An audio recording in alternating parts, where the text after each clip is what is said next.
Hello guys, welcome to Ben 10 What Ifs. So in this video, we will see what if Ben 10 joined the Straw Hat Pirates. Ben 10 in one piece. If you enjoy these kinds of stories, don't forget to show us some love by hitting the like button and subscribing to the channel. Your support means the world to us. Now, let's start the story. Chapter 1, The Hero Falls. The last thing Ben Tennyson expected on a Thursday afternoon was to be hurtling through the sky toward a pirate ship. But then again, his life had never exactly been normal. Seriously, Onimo? Dimensional travel? Don't you ever get tired of the mad scientist cliché? Ben shouted as he dodged another energy blast from Dr. Onimo's latest contraption. The green-skinned scientist cackled from atop his mechanical platform, surrounded by a pulsing array of generators and crystalline structures. His mutant frog mount croaked menacingly as Onimo adjusted dials on the central device. Mock all you want, Tennyson. My dimensional disruptor will allow me to access untapped ecosystems across the multiverse. Imagine the specimens I could enhance. The mutations I could create. Ben rolled his eyes, sliding behind a fallen chunk of concrete as another blast scorched the ground where he'd been standing. Bellwood Park had already taken a beating from their fight, with craters and debris scattered across what had been a peaceful afternoon. Right, because it worked out so well the other 5 times you tried something like this. Ben flipped open the Omnitrix on his wrist, the familiar green interface glowing as he scrolled through his alien options. Time to put a stop to this. Ben slammed his palm down on the device. Green light flashed across his body as his DNA rewrote itself, transforming him into a hulking crystalline figure. Diamond Head. Ben's voice resonated with a deeper, more gravelly tone. Let's cut this experiment short. He thrust his arms forward, sending crystal shards flying toward Onimo's machine. Several struck true, embedding in the delicate circuitry, but others were deflected by a shimmering energy field. Ha! I've learned from our previous encounters, boy. My dimensional disruptor is protected against all conventional attacks. Yeah. Ben grinned, his crystalline face reflecting sunlight. Let's see how unconventional I can get. He charged forward, dodging energy blasts and leaping over Onimo's mutant frog as it tried to crush him with a powerful tongue lash. Ben morphed his hand into a blade, slashing at the machine's support struts while firing crystal projectiles to keep Onimo distracted. The device began to whine, a high-pitched sound that made Ben's crystalline form vibrate uncomfortably. What's happening? Onimo suddenly looked concerned, frantically adjusting controls. Looks like your machine doesn't like being broken. Shocking, right? Ben quipped, backing away as the device's lights pulsed erratically. No, you fool. The Omnitrix. It's interfering with the quantum field generator. Ben glanced down at his wrist, where the Omnitrix symbol pulsed in time with Onimo's machine, green energy arcing between them. That can't be good. The air between them shimmered and tore, reality itself seeming to split open. A swirling vortex of energy expanded outward, pulling loose debris toward its center. What did you do? Ben shouted over the roar of the portal. This wasn't supposed to happen. Onimo cried, his platform sliding toward the vortex despite his frantic attempts to reverse thrust. The Omnitrix's alien DNA is catalyzing the reaction. Ben dug his crystalline feet into the ground, creating anchors, but the pull was too strong. The vortex expanded, energy tendrils lashing out and wrapping around both him and Onimo. If I'm going down, Tennyson, you're coming with me. Onimo snarled, directing his frog to fire its tongue at Ben, wrapping it around his arm. The unexpected move yanked Ben free from his anchors. He tumbled helplessly into the vortex, Onimo and his machinery following close behind. Not again, were Ben's last words before the portal collapsed, leaving Bellwood Park eerily empty, save for the scorch marks and debris. The sensation of falling through dimensional space was something Ben never wanted to experience again. Colors that shouldn't exist flashed past him, physical laws bent and twisted, and time itself seemed to stretch and compress randomly. The Omnitrix sparked and flashed on his wrist, cycling through transformations without his input. Just when Ben thought he might lose his mind in the chaotic void, reality reasserted itself with brutal efficiency, in the form of hard wooden planks slamming against his back. Oof! The impact knocked the wind out of him, forcing him back to human form. Ben lay dazed on his back, blinking up at a blue sky that seemed too vivid, too bright. Salt air filled his lungs, and the surface beneath him swayed gently. A curious face appeared above him, a boy about his age wearing a straw hat, with a distinctive scar under one eye. "Hey! A person just fell from the sky," the boy shouted, his face splitting into a massive grin. "That's so cool. Luffy! Get back," a female voice called out. "It could be an enemy." Ben groaned, pushing himself up on his elbows. His head throbbed, and the Omnitrix felt unnaturally warm against his wrist. "Where am I?" That's when he noticed he was on a ship, a wooden ship with grass growing on the deck. A sailing ship with a lion, or was it a sunflower, figurehead? "You're on the Thousand Sunny," the Straw Hat Boy proclaimed proudly. "I'm Monkey D. Luffy, and I'm gonna be king of the pirates." Pirates? Ben jolted fully awake, scrambling to his feet. His battle instincts kicked in as he took in his surroundings. He counted 8 people on deck, all watching him with expressions ranging from curiosity to suspicion. A green-haired man with 3 swords at his hips stepped forward, hand resting on one hilt. "Who are you, and how did you fall onto our ship in the middle of the ocean?" Before Ben could answer, the entire ship rocked violently. An explosion sent water spraying over the railings. "Marines!" shouted a long-nosed guy from up in the crow's nest. 3 warships, coming in fast. Ben followed everyone's gaze to where 3 massive naval vessels were bearing down on them, white sails emblazoned with a blue symbol. Cannon fire erupted from their decks, sending more splashes around the pirate ship. They must have been cloaked by the sea mist. A woman with orange hair shouted, rushing to what looked like a steering wheel. "Frankie, get us out of here." "On it, Nami sis."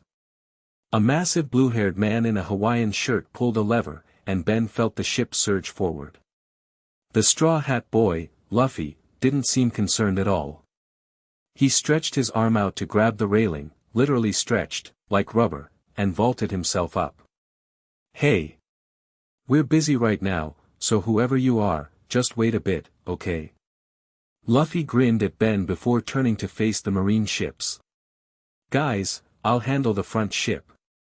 Ben watched in astonishment as Luffy drew back his arm, which stretched impossibly far behind him.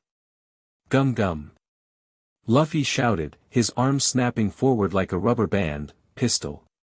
His fist shot across the gap between ships, smashing into the front of the nearest marine vessel and splintering wood. "Okay, that's new," Ben muttered, momentarily forgetting his own situation as he watched the crew spring into action. The green-haired swordsman leapt impossibly high, drawing all 3 swords, one in each hand and, bizarrely, one in his mouth. 3-sword style, Dragon Twister. A literal tornado of cutting force erupted from his spinning blades, slicing through the rigging of the second marine ship. More cannon fire rocked the Sunny, and Ben had to grab the railing to stay upright. This wasn't his fight, but these Marines were firing indiscriminately, and this ship, pirates or not, was currently keeping him from drowning in the middle of what was clearly an ocean. "Time to level the playing field," Ben said, activating the Omnitrix. The core popped up, displaying holographic alien silhouettes. He selected one and slammed it down. Green light flashed across his body, and where Ben had stood now towered a massive, red, 4-armed alien. "For arms," he shouted, flexing his muscular limbs. "Let's see how you like fighting a real alien, sailor boys." Everyone on deck froze momentarily, staring at him in shock. "Awesome!" Luffy shouted, eyes sparkling with excitement. "You can transform too." The orange-haired woman looked pale. "What kind of devil fruit is that?" Ben didn't have time to ask what a devil fruit was. A cannonball was heading straight for the ship's main mast. He leapt upward, catching the projectile with his upper arms while his lower arms gripped the mast for support. "Someone want this back," he called out, and without waiting for an answer, he hurled the cannonball toward the third marine ship, hitting its gun deck and triggering a series of secondary explosions. "Nice throw." A blond man in a suit called out, spinning through the air with impossible speed, his leg glowing red-hot as he kicked away another incoming cannonball. "But stay out of my kitchen." The ship suddenly dipped, and Ben nearly lost his grip on the mast as they descended. Looking over the side, he saw they were no longer at sea level, the ship was descending a massive underwater bubble. Coup de burst complete. "We're diving," the blue-haired man announced. "Coatings holding steady." "We're going underwater?" Ben asked incredulously. A small, furry creature that looked like a raccoon-dog hybrid stared up at him with wide eyes. "You're red and have 4 arms and that's what surprises you." The ship fully submerged, leaving the marine vessels behind at the surface. Ben watched in amazement as they descended into the blue depths, surrounded by a giant bubble that somehow kept water out while letting them breathe. "What is happening?" Ben managed, transforming back to human as the Omnitrix timed out with a flash of red light and a beeping sound. The entire crew was staring at him now, their expressions a mix of curiosity, suspicion, and in Luffy's case, unrestrained excitement. "He changed back," the furry creature exclaimed, hiding behind the long-nosed guy's leg. "Is he a Zoan type?" "That doesn't look like any Zoan transformation I've ever seen," said a tall, raven-haired woman with an air of calm intelligence. "And did you notice? No seawater weakness despite being a devil fruit user." "He's not a devil fruit user," Luffy declared confidently. "He's way cooler. Hey, transform guy. Join my crew." Luffy, the orange-haired woman, Nami, Ben remembered, shouted. "You can't just ask someone who fell from the sky to join us. He could be dangerous." Ben held up his hands. "Look, I'm not here to cause trouble. My name is Ben Tennyson, and I'm not from, wherever this is. I was fighting a villain named Dr. Onimo when his dimensional machine malfunctioned and sent us both through some kind of portal." "Another dimension?" The long-nosed man looked skeptical. "Come on, that's ridiculous. Says the guy on a ship inside a giant bubble underwater, surrounded by people with stretchy limbs and fire legs," Ben countered. The green-haired swordsman snorted. "He's got you there, Usopp." Luffy bounded over to Ben, invading his personal space to examine the Omnitrix. "How'd you do that? Turn into the big red guy? Is this watch thing magic?" "It's not magic, it's technology," Ben explained, pulling his arm back slightly. "The Omnitrix contains DNA samples from different alien species. It lets me transform into any of them temporarily." "Aliens? You mean, like, from space?" The furry creature had crept closer, scientific curiosity seemingly overcoming fear. "Yeah, exactly," Ben nodded. "I'm a human, but I use the Omnitrix to transform and fight bad guys. I'm kind of a hero where I come from." "A hero?" Luffy's eyes widened. "Like a marine?" "No, more like." Ben paused, realizing he had no idea what the equivalent would be here. "I protect people from dangerous criminals and alien threats." The raven-haired woman approached, studying him thoughtfully. "And this Dr. Onimo you mentioned? He came through the portal as well?" Ben grimaced. "Yeah, that's what I'm afraid of. Onimo is bad news, he's obsessed with genetic mutation and creating monster animals. If he's in this world too, he's probably already looking for new specimens to experiment on." Another mad scientist, the blue-haired man, Frankie, groaned. "Just what we needed. We should introduce ourselves properly," the blond man suggested, straightening his tie. "I'm Sanji, the chef of this ship." He gestured around the circle. "You've heard Luffy, our captain. The directionally challenged Mosshead is Zoro. Watch it, curly brow, Zoro growled. Our navigator, the beautiful Nami, Sanji continued, his tone changing to one of adoration. Hi, Nami waved, still looking suspicious. The brave Captain Usopp, the long-nosed man declared, striking a pose. You just called yourself captain, Ben pointed out. Our doctor, Tony Chopper, Sanji indicated the small furry creature. I'm a reindeer, not a raccoon dog, Chopper clarified, as if reading Ben's confusion. Our archaeologist, Nico Robin, Sanji nodded toward the raven-haired woman, who offered a small smile. A pleasure, Ben Tennyson, she said. Our shipwright, Frankie, Sanji continued. Super. Frankie struck a pose, smashing his forearms together. And our musician, Brook, Sanji finished, gesturing to a skeleton in a suit, complete with afro, who had been silent until now. Yo-ho-ho-ho. Welcome aboard, young man, the skeleton laughed, tipping his hat. I'd lend you a hand, but as you can see, I'm all bones. Skull joke. Ben blinked several times. You're a living skeleton. Indeed.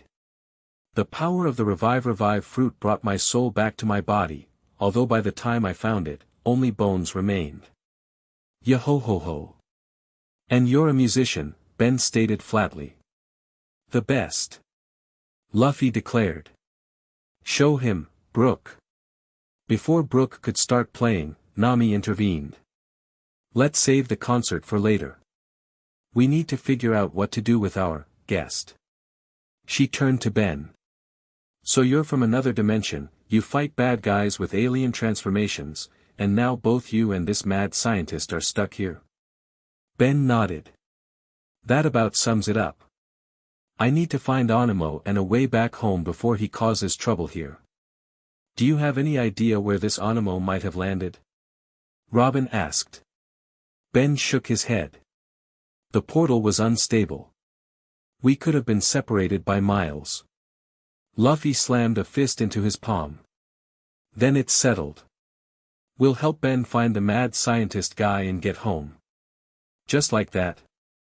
Zoro raised an eyebrow. Sure. He helped us with the Marines, and he can turn into cool monsters. Luffy grinned. Plus, another adventure. Ben hadn't expected such quick acceptance. Thanks, but, aren't you guys pirates? Where I come from, pirates are, well, bad guys. Not all pirates, Nami explained with a sigh. The world government labels anyone who sails under their own flag rather than theirs as pirates. Some are brutal criminals, but others, like us, are just seeking freedom. We're gonna find the One Piece and I'll become king of the pirates. Luffy declared. One Piece? Ben asked. The greatest treasure in the world, Usopp explained. Left by the previous pirate king, Gold Roger, somewhere on the Grand Line, that's where we are now.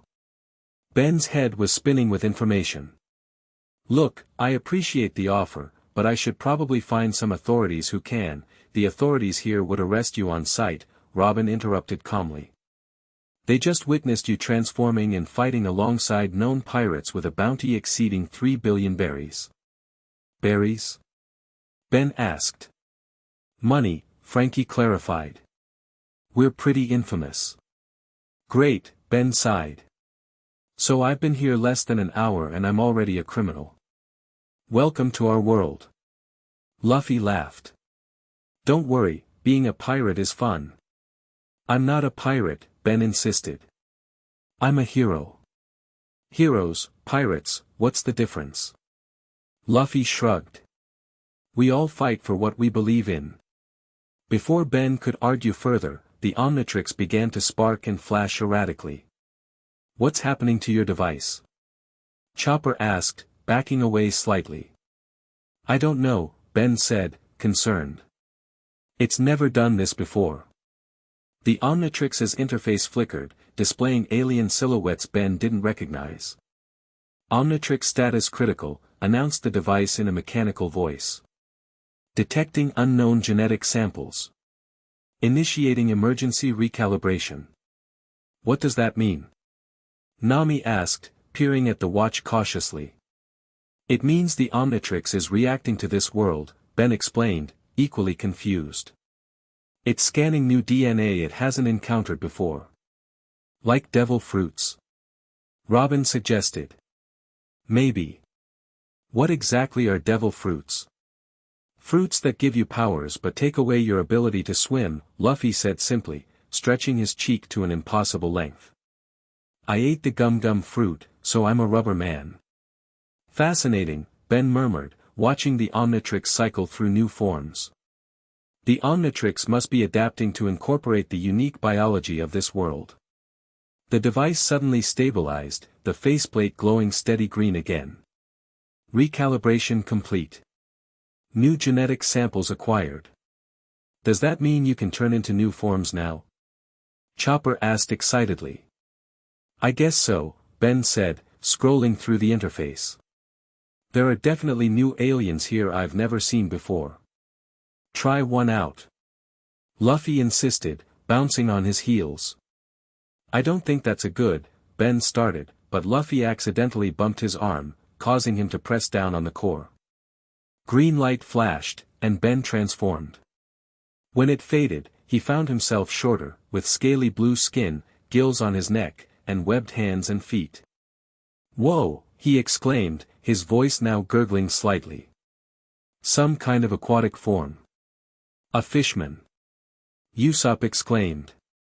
The Omnitrix turned you into a fishman. Is that what this is? Ben examined his webbed hands. I feel like I could swim really fast. Fishmen are an intelligent species in our world, Robin explained. They live primarily underwater but can breathe air as well.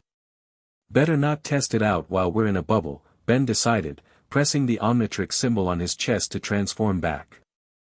That was different. The transformation felt more natural somehow, like the Omnitrix had better compatibility with the DNA. This is so cool. Luffy exclaimed. What else can you turn into? Before Ben could answer, Frankie called out from the ship's controls. Heads up, crew. We're approaching an island. And it looks like there's some kind of commotion on the shore. Everyone rushed to the front of the ship to look through the underwater bubble. In the distance, an island loomed, its shore packed with people fleeing from something. Even from this distance, Ben could make out smoke and signs of destruction.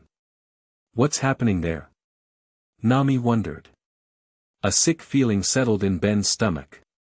$10 says Dr. Onimo found this world's wildlife. We're surfacing. Frankie announced, pulling levers and pressing buttons. The ship began to ascend toward the surface. As they breached, the sounds of screaming and crashing reached them.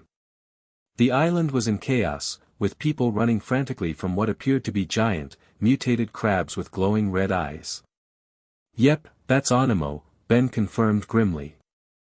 Those crabs aren't natural. Giant enemy crabs. Usopp shrieked.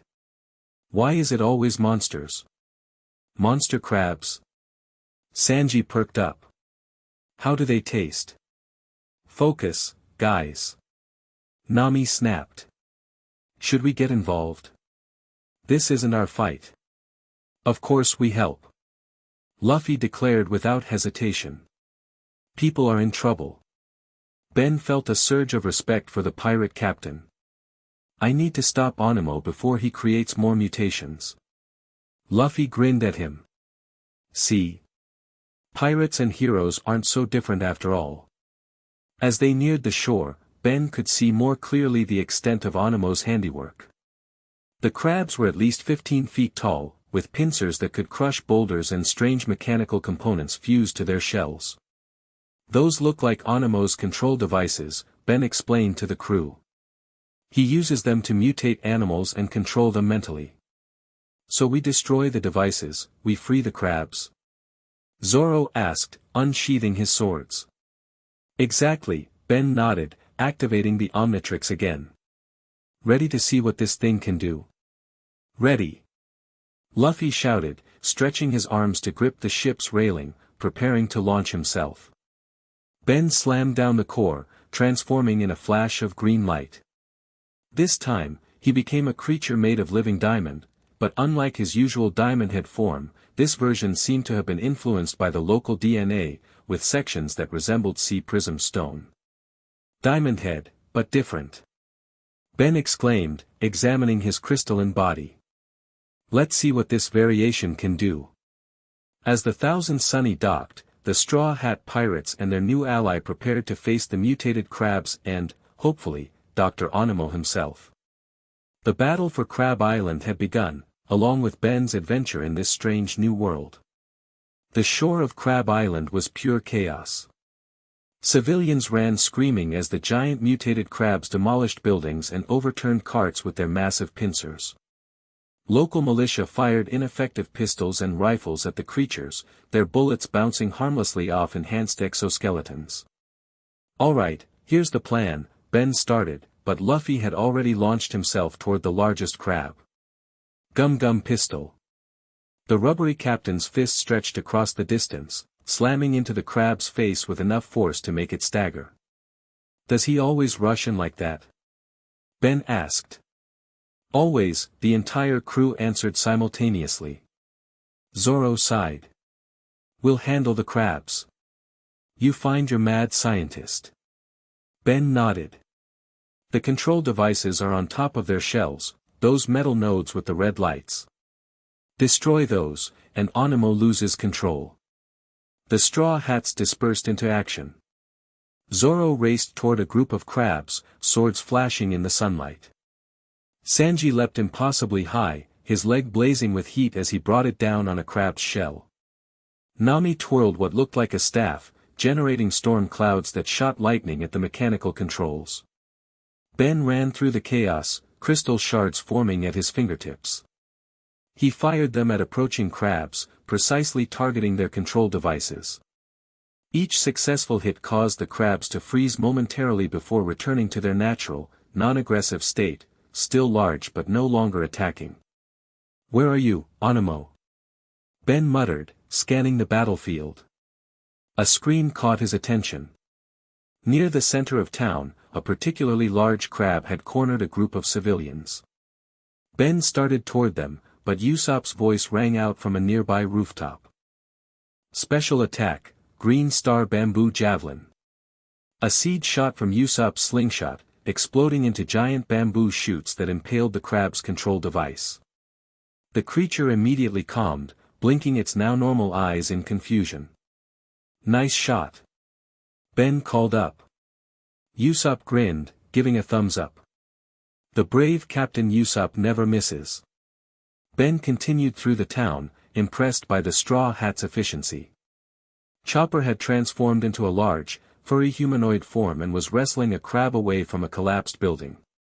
Robin had crossed her arms in an X shape, causing dozens of arms to sprout from a crab's body and dismantle its control device piece by piece. Brook was moving faster than Ben's eyes could track, his sword singing through the air as he severed control mechanisms with surgical precision. "Tennyson." A familiar, grating voice echoed from somewhere ahead. "I know you're here." Ben spotted him atop the town's clock tower, Dr. Onimo, his green skin contrasting with the blue sky, standing on a platform mounted to an enormous mutated hermit crab. The scientist's equipment had been modified, cobbled together with local technology in typical Onimo fashion. "Give it up, Onimo!" Ben shouted. "Your crab army is being dismantled as we speak." "Fool! This world is a genetic gold mine." Onimo cackled. "The wildlife here defies all conventional evolutionary patterns. And the humans, some with innate powers beyond anything I've seen. I'm never leaving." "That's not your choice to make," Ben replied, forming his arms into crystal blades. "We're both going home, you to a nice prison cell." "I think not," Onimo sneered, adjusting a dial on his control helmet. "Meet my newest creation." The ground beneath Ben's feet trembled. The street split open as something massive burrowed up from below, a gigantic crab-scorpion hybrid with pincers the size of cars and a stinger dripping with glowing toxin. Like it? I combined the local king crab with a grand line scorpion. Onimo gloated.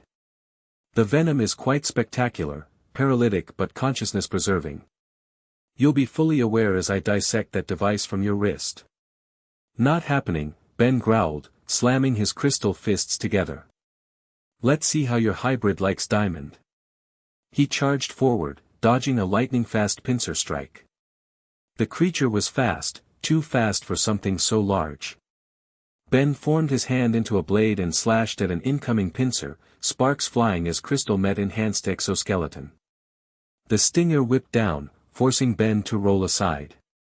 Where it struck, the ground sizzled and dissolved. Okay, avoid the stinger. Got it, Ben muttered, firing crystal shards at the beast's eyes. The creature screeched, momentarily blinded. Ben used the opportunity to leap onto its back, racing toward the control device nestled between its eye stalks. Not so fast. Onimo shouted, pressing a button on his controller. Electricity coursed through the creature's shell, shocking Ben and knocking him off. He hit the ground hard, crystal body cracking slightly from the impact. Diamond Head conducts electricity in this form. Great, Ben groaned, pulling himself up. Ben! Duck! Ben flattened himself just as Luffy sailed overhead, both arms stretched far behind him. Gum Gum Bazooka! Luffy's palm slammed into the crab scorpion with devastating force, sending it skidding backward into a building. The structure collapsed around it, momentarily burying the creature. Thanks, Ben said as Luffy landed beside him. No problem. Your friend isn't very nice, Luffy observed, cracking his knuckles. He's not my friend, Ben clarified. And he's getting away. Onimo's hermit crab mount was scuttling away from the clock tower, headed toward the island's interior. I got him. Luffy drew back his arm for another stretchy punch, but Ben stopped him. Wait. The dimensional device. If we damage it, we might never get home. The crab scorpion erupted from the rubble, angrier than ever. Its stinger lashed out, nearly impaling Luffy, who dodged with rubber flexibility. You handle this, Ben. Decided. I'll go after Onimo. You got it. Luffy grinned, his arm turning black and shiny. This guy's gonna make great crab cakes. Ben sprinted after Onimo, pushing his crystalline form to its limits. The modified Diamond Head seemed faster than his normal version, the crystal structure lighter somehow. He gained ground on the fleeing scientist, who glanced back in alarm. Stay away, Tennyson. Onimo threatened, throwing a switch on his controller. The hermit crab skidded to a halt and spun around, its massive shell opening to reveal a cannon. Really, Onimo? Ben scoffed. Not just any cannon, Onimo smirked. One loaded with a special payload. The cannon fired, not a cannonball but a net of glowing energy that expanded in midair. Ben tried to dodge, but the net adjusted course, wrapping around him and constricting. See prism stone filaments, specially treated to affect your crystalline form, Onimo explained smugly. The locals have been quite informative about their special materials. Ben felt his strength draining, the crystal of his body growing dull. He strained against the net, but it only tightened. Now, let's see about removing that Omnitrix, Onimo approached cautiously, producing a cutting tool. I've been thinking, why settle for mere animal mutations when I could harness alien DNA? Not gonna happen, Ben grunted, concentrating. The Omnitrix symbol on his chest pulsed, and with a flash of green light, he transformed again. The net expanded suddenly as Ben's form grew, much larger than before. Green plant-like flesh replaced crystal, a massive Venus flytrap-like head emerged, and powerful vines erupted from his shoulders. Swamp fire. Ben's new form roared, the vines tearing through the weakened net. With a oceanic twist. This version of Swampfire had seaweed-like components and bioluminescent pods growing from his shoulders. The pods burst, releasing a cloud of spores that caused Onimo to cough and stagger back. "What is this?" the scientist sputtered. "Just a little local flavor," Ben replied, vines shooting forward to wrap around Onimo's controller. "I'll take that." "No." Onimo lunged for the device, but Ben's vines yanked it away, crushing it in a powerful grip. Without its controller, the hermit crab mount shuddered and collapsed, its mutations beginning to recede. Onimo tumbled to the ground, scrambling to his feet with surprising agility for a man his age. "This isn't over, Tennyson," he snarled, pulling a small device from his coat. "I still have the dimensional shifter prototype." "Hand it over, Onimo," Ben advanced, vines writhing menacingly. "It's our only way home." "Home? Why would I want to go home when this world is a geneticist's paradise?" Onimo laughed maniacally. "Devil fruits that rewrite DNA. Fishmen. Giants. Creatures that defy classification. I'm staying, but you can leave if you're so desperate." He pressed a button on the device, which began to hum ominously. A small portal opened beside him, crackling with unstable energy. "What are you doing?" Ben demanded. "That portal's not stable." "Precisely." Onimo cackled. "Just stable enough to dispose of you, but not enough for you to use safely." He hurled the device at Ben, who instinctively caught it with his vines. Immediately, the portal shifted, expanding around Ben. "No!" Ben shouted, trying to transform again, but the portal's energy was interfering with the Omnitrix. "Goodbye, Tennyson." Onimo waved mockingly. "Enjoy the void between dimensions." The portal surged, enveloping Ben completely.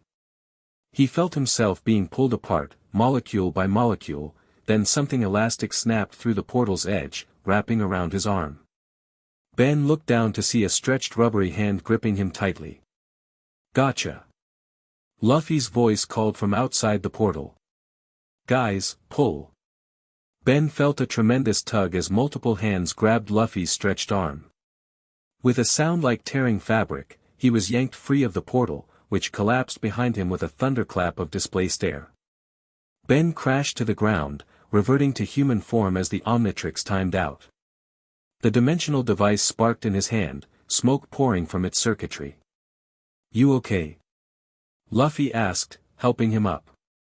"Yeah," Ben nodded, catching his breath. "Thanks for the save." "Where's the weird green guy?" Zoro asked, approaching with blood-stained swords. Ben looked around, but Onimo was nowhere to be seen. "He escaped during the portal chaos." "At least we stopped his crab army," Nami said, joining them with the rest of the crew. "The townspeople are grateful." Ben examined the damaged dimensional device. "This thing's fried. Onimo must have the only working prototype now." "So you're stuck here?" Chopper asked. "For the time being," Ben sighed. "Until I can find Onimo and get his device." Luffy slapped him on the back. "Then it's settled. You're sailing with us until you find him." "I don't have much choice, do I?" Ben half smiled. "None at all," Robin confirmed with a gentle smile.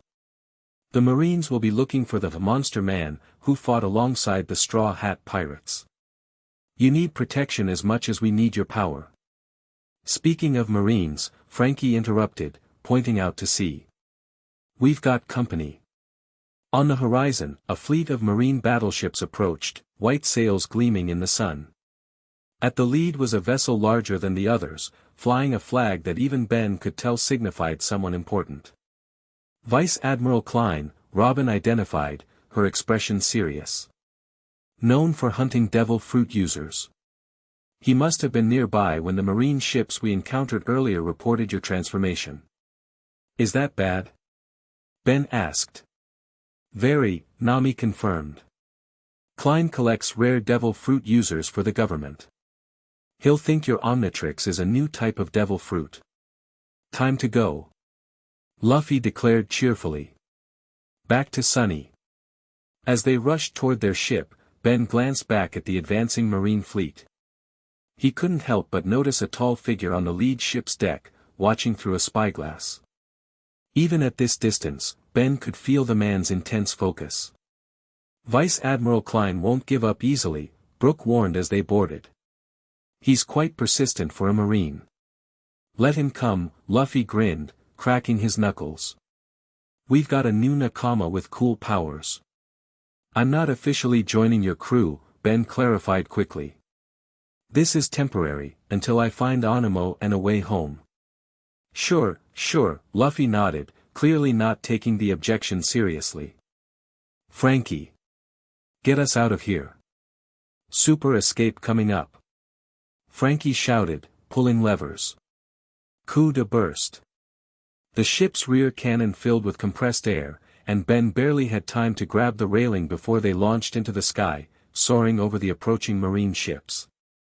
As they flew, Ben caught a last glimpse of Vice Admiral Klein.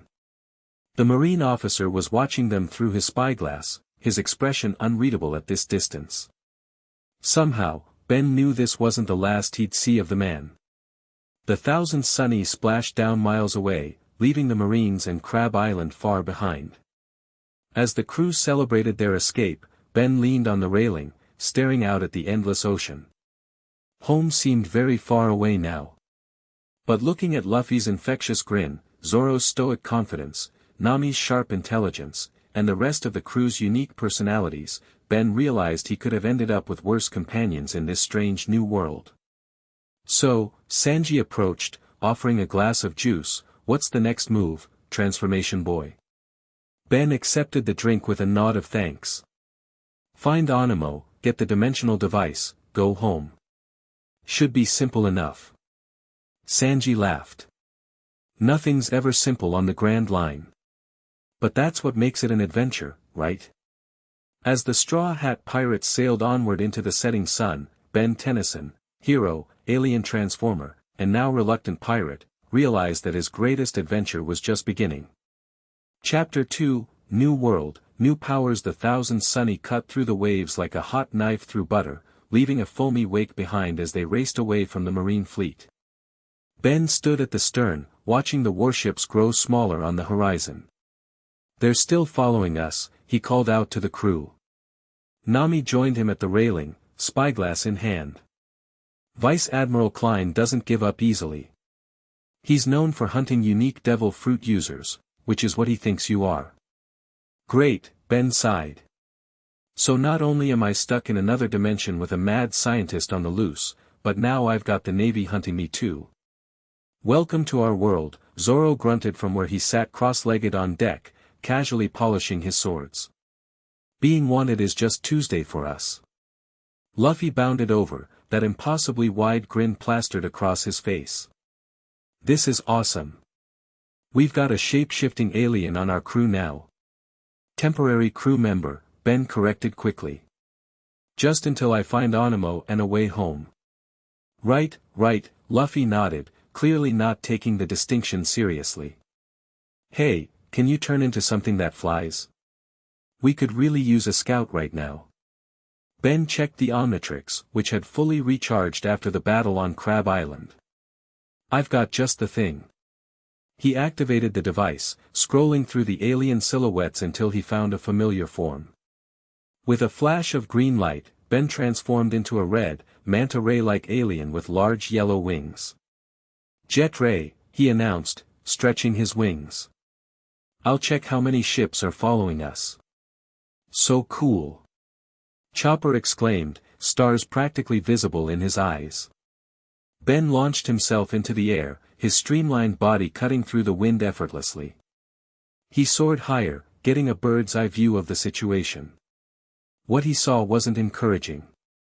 A minute later, he landed back on the Sunny's deck, transforming back to human form in a flash of green light. We've got problems, he reported grimly. 3 Marine battleships behind us, and 2 more coming in from the east to cut us off. They're really pulling out all the stops, Sanji remarked, lighting a cigarette. Klein must really want to add you to his collection. Collection? Ben raised an eyebrow. Robin closed the book she'd been reading. Vice Admiral Klein has a reputation for capturing devil fruit users with unique abilities. Some say he delivers them to Marine headquarters, others claim he conducts experiments to understand their powers. That's messed up, Ben frowned. Doesn't matter what he wants, Luffy declared confidently. He's not getting any of my crew. We need a plan, Nami interrupted, spreading a sea chart on the deck. They're trying to herd us toward Chalk Island, she pointed to a small landmass on the map. It's a marine outpost. So we don't go that way, Usopp suggested reasonably. Problem solved. Not that simple, Frankie shook his head. We're low on cola after that coup de burst. No more fancy escapes until we restock. Ben studied the map. What if we don't run? What if we fight? Against 5 marine battleships? Nami looked at him like he'd grown a second head. Are you crazy? Not head-on, Ben clarified. What if we could create a distraction big enough to slip away? Luffy punched his fists together. I like how you think. You would, Nami muttered. Ben activated the Omnitrix again. I've got a few aliens that could create some chaos. If I combine with your powers, we might just pull this off. What's the plan? Zoro asked, finally looking interested. First, we need to get them all in one place, Ben explained. Nami, can you create a fog bank or something to hide the ship? Nami twirled her staff. Easy. My Climatact can generate weather on demand. Perfect, Ben nodded. Next, we need something big and scary to grab their attention while we slip away. How big are we talking? Frankie asked. Ben grinned, selecting an alien on the Omnitrix. Really big. Vice Admiral Klein stood on the deck of his flagship, hands clasped behind his back as he surveyed the pursuit through narrowed eyes. He was a tall, imposing figure with steel-gray hair cut military short, a precisely trimmed beard, and the kind of face that seemed permanently set in a scowl. Status report, he barked to the officer beside him. Target vessel is maintaining course, sir, the officer replied crisply. They'll reach the pincer point in approximately 20 minutes. Klein nodded curtly. And our flanking vessels? On schedule, sir. The Straw Hats will be trapped between our forces. Excellent. A rare smile cracked Klein's stony expression. I've been hunting the Straw Hats for months, but now they've provided me with something truly valuable. The transformation user, sir. Indeed. Klein tapped his fingers against the railing. A devil fruit that allows multiple distinct transformations, I've never seen anything like it. The science division will be most interested. Sir. A lookout called from the crow's nest. The target vessel has disappeared. What? Klein snatched a spyglass from a nearby sailor. Impossible. But it was true. Where the Thousand Sunny had been sailing moments before, there was nothing but open ocean. A thick bank of fog had suddenly materialized, obscuring visibility. All vessels, maintain course. Klein ordered through a transponder snail. They're using weather manipulation, Navigator Nami's specialty. They're still in there somewhere. The Marine fleet continued forward, entering the mysterious fog bank. Visibility dropped to near zero, the ships forced to navigate slowly by sound and compass. Sir, something's in the water. A Marine shouted, pointing over the starboard rail. Klein rushed to look. Through the swirling mist, dark shapes moved beneath the surface, massive, serpentine forms circling the ships. Sea kings, an officer suggested nervously. In these waters? Unlikely, Klein shook his head.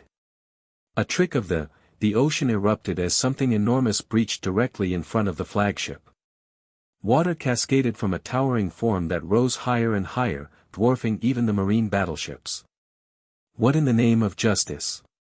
Klein whispered, genuine shock breaking through his stoic demeanor. Standing in the ocean, water streaming from its massive frame, was a creature unlike anything they'd ever seen. It resembled a bipedal dinosaur with red, armored skin, nearly 100 feet tall. Four-pronged yellow crests extended from its head and back, and its glowing green eyes fixed directly on the marine fleet. Humungosaur, the creature roared, its voice like thunder rolling across the waves. Klein's knuckles turned white as he gripped the railing. The transformation user. All ships, open fire. Cannons roared across the fleet, dozens of iron balls arcing toward the massive creature. It raised one gigantic arm, swatting the projectiles aside like flies. "Is that all you've got?" Ben-Az Humungosaur challenged, his voice carrying easily across the water. "I thought Marines were supposed to be tough."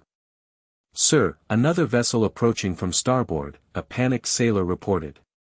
Klein spun just in time to see a second ship, no, a creature that looked like a ship, charging toward them.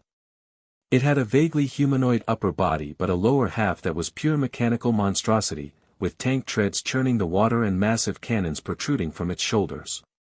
"Super," the ship creature bellowed. "General Frankie, coming through." "Frankie," Klein growled. The Straw Hat's shipwright. The mechanical beast opened fire, precisely targeting the marine ship's rudders and sails rather than their hulls. One battleship lost steering control, spinning helplessly in the currents. Klein gripped the railing tighter. "Where's the Sunny? Find their actual ship." As if in answer, something else burst from the water, a giant, fiery bird with a figure riding on its back. "Finini Thiax kick," the rider shouted as the bird dive-bombed another marine vessel. A leg wreathed in flames smashed into the ship's main mast, snapping it like a twig. "Black Leg Sanji," Klein identified grimly. "But what is that creature he's riding?" The fiery bird banked sharply, revealing a human-like face with a distinctive hooked beak. Green eyes glowed from beneath flame feathers. "That's new," Klein muttered. "The transformation user can create independent forms for others to use." Meanwhile, Humungosaur continued to dominate the battlefield, wading between ships and creating massive waves that forced the marine vessels to focus on staying afloat rather than attacking. "Sir, we're losing control of the situation," an officer reported frantically. Klein's expression hardened. "Focus all fire on the transformation user. He's the key." Marine cannons adjusted their aim, concentrating on Ben-Az Humungosaur. The giant dinosaur alien weathered the first volley, but the coordinated barrage began to take its toll. "This is getting dicey," Ben muttered, feeling the Omnitrix begin to time out. "Time for Phase 2. He slammed his hand against the Omnitrix symbol on his chest. Green light flashed, and Humungosaur disappeared, seemingly sinking beneath the waves. "Where did it go?" Klein demanded, scanning the churning water. The answer came in a most unexpected form. The sea began to bubble and churn around the marine ships. Then, without warning, the water itself rose up, forming dozens of watery tentacles that wrapped around the vessel's hulls and rudders. "What is this?" Klein shouted as his flagship lurched sideways, held fast by liquid appendages that moved with conscious purpose. At the center of the phenomenon, a humanoid water creature rose from the waves. Its body was transparent blue, filled with swirling currents, with glowing green eyes and the Omnitrix symbol visible on its chest. "Water hazard," Ben announced, though this form looked significantly different from his usual version, more fluid, less armored, and seemingly one with the ocean itself. "Or should I call this one Tsunami? A water-controlling devil fruit user?" Klein's eyes widened in genuine surprise. "That shouldn't be possible." Ben-Az Tsunami raised his arms, and the water responded. Massive waves lifted the marine ships, spinning them around until they faced away from where the thousandth Sunny had been. "Now, Nami!" Ben called out. From somewhere in the dissipating fog, a woman's voice rang out, "Weather egg. Typhoon tempo." A small egg-like object soared through the air, bursting open above the disoriented marine fleet. Within seconds, Powerful winds began to swirl, catching the ship's sails and pushing them rapidly away from their intended course. "We're being blown off course," the navigator shouted over the howling wind. "Cut the sails," Klein ordered, but it was too late. The unnatural storm combined with Ben's water manipulation sent the marine fleet hurtling out to sea, away from the Straw Hat's position. As the ship struggled against the elements, Klein caught a glimpse through his spyglass, the Thousand Sunny, sailing smoothly in the opposite direction, a path cleared by the chaos they'd created. "Sir, should we pursue once we regain control?" an officer asked. Klein lowered his spyglass, a calculating look replacing his anger. "No. Return to base. I need to report this directly to headquarters." "But sir, the transformation user is more valuable than I initially realized," Klein cut him off. "This isn't just another devil fruit. This is something new. Something that shouldn't exist in our world." He turned away from the railing, his mind already formulating plans. "And I intend to find out exactly what it is." "That was awesome," Luffy shouted, bouncing around the deck as the Thousand Sunny sailed away from the chaos they'd left behind. "You were huge. Then you were water. That was the coolest thing ever." Ben collapsed into a chair, exhausted after the multiple transformations. "Thanks.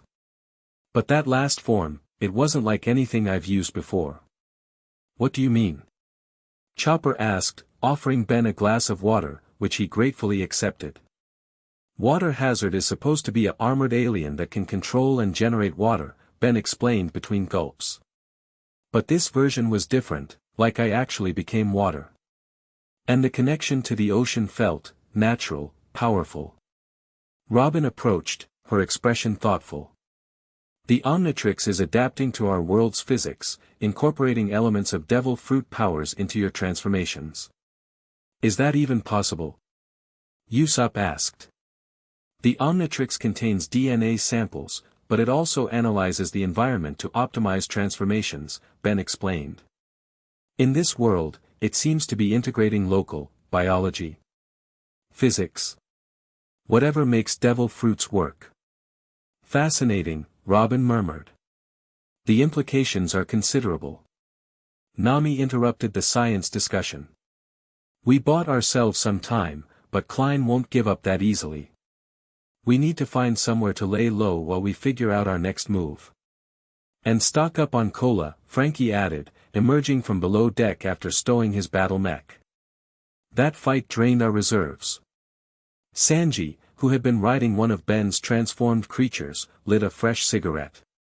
"What was that bird thing you turned me into, anyway? It felt incredible. Like I could fly forever." "That was Heat Blast, or at least, this world's version of him," Ben said. "Normally he's a fire-based alien, but here he seemed to have phoenix properties." "A phoenix?" Brook interjected. "Yo-ho-ho-ho. Like Marco of the former Whitebeard pirates."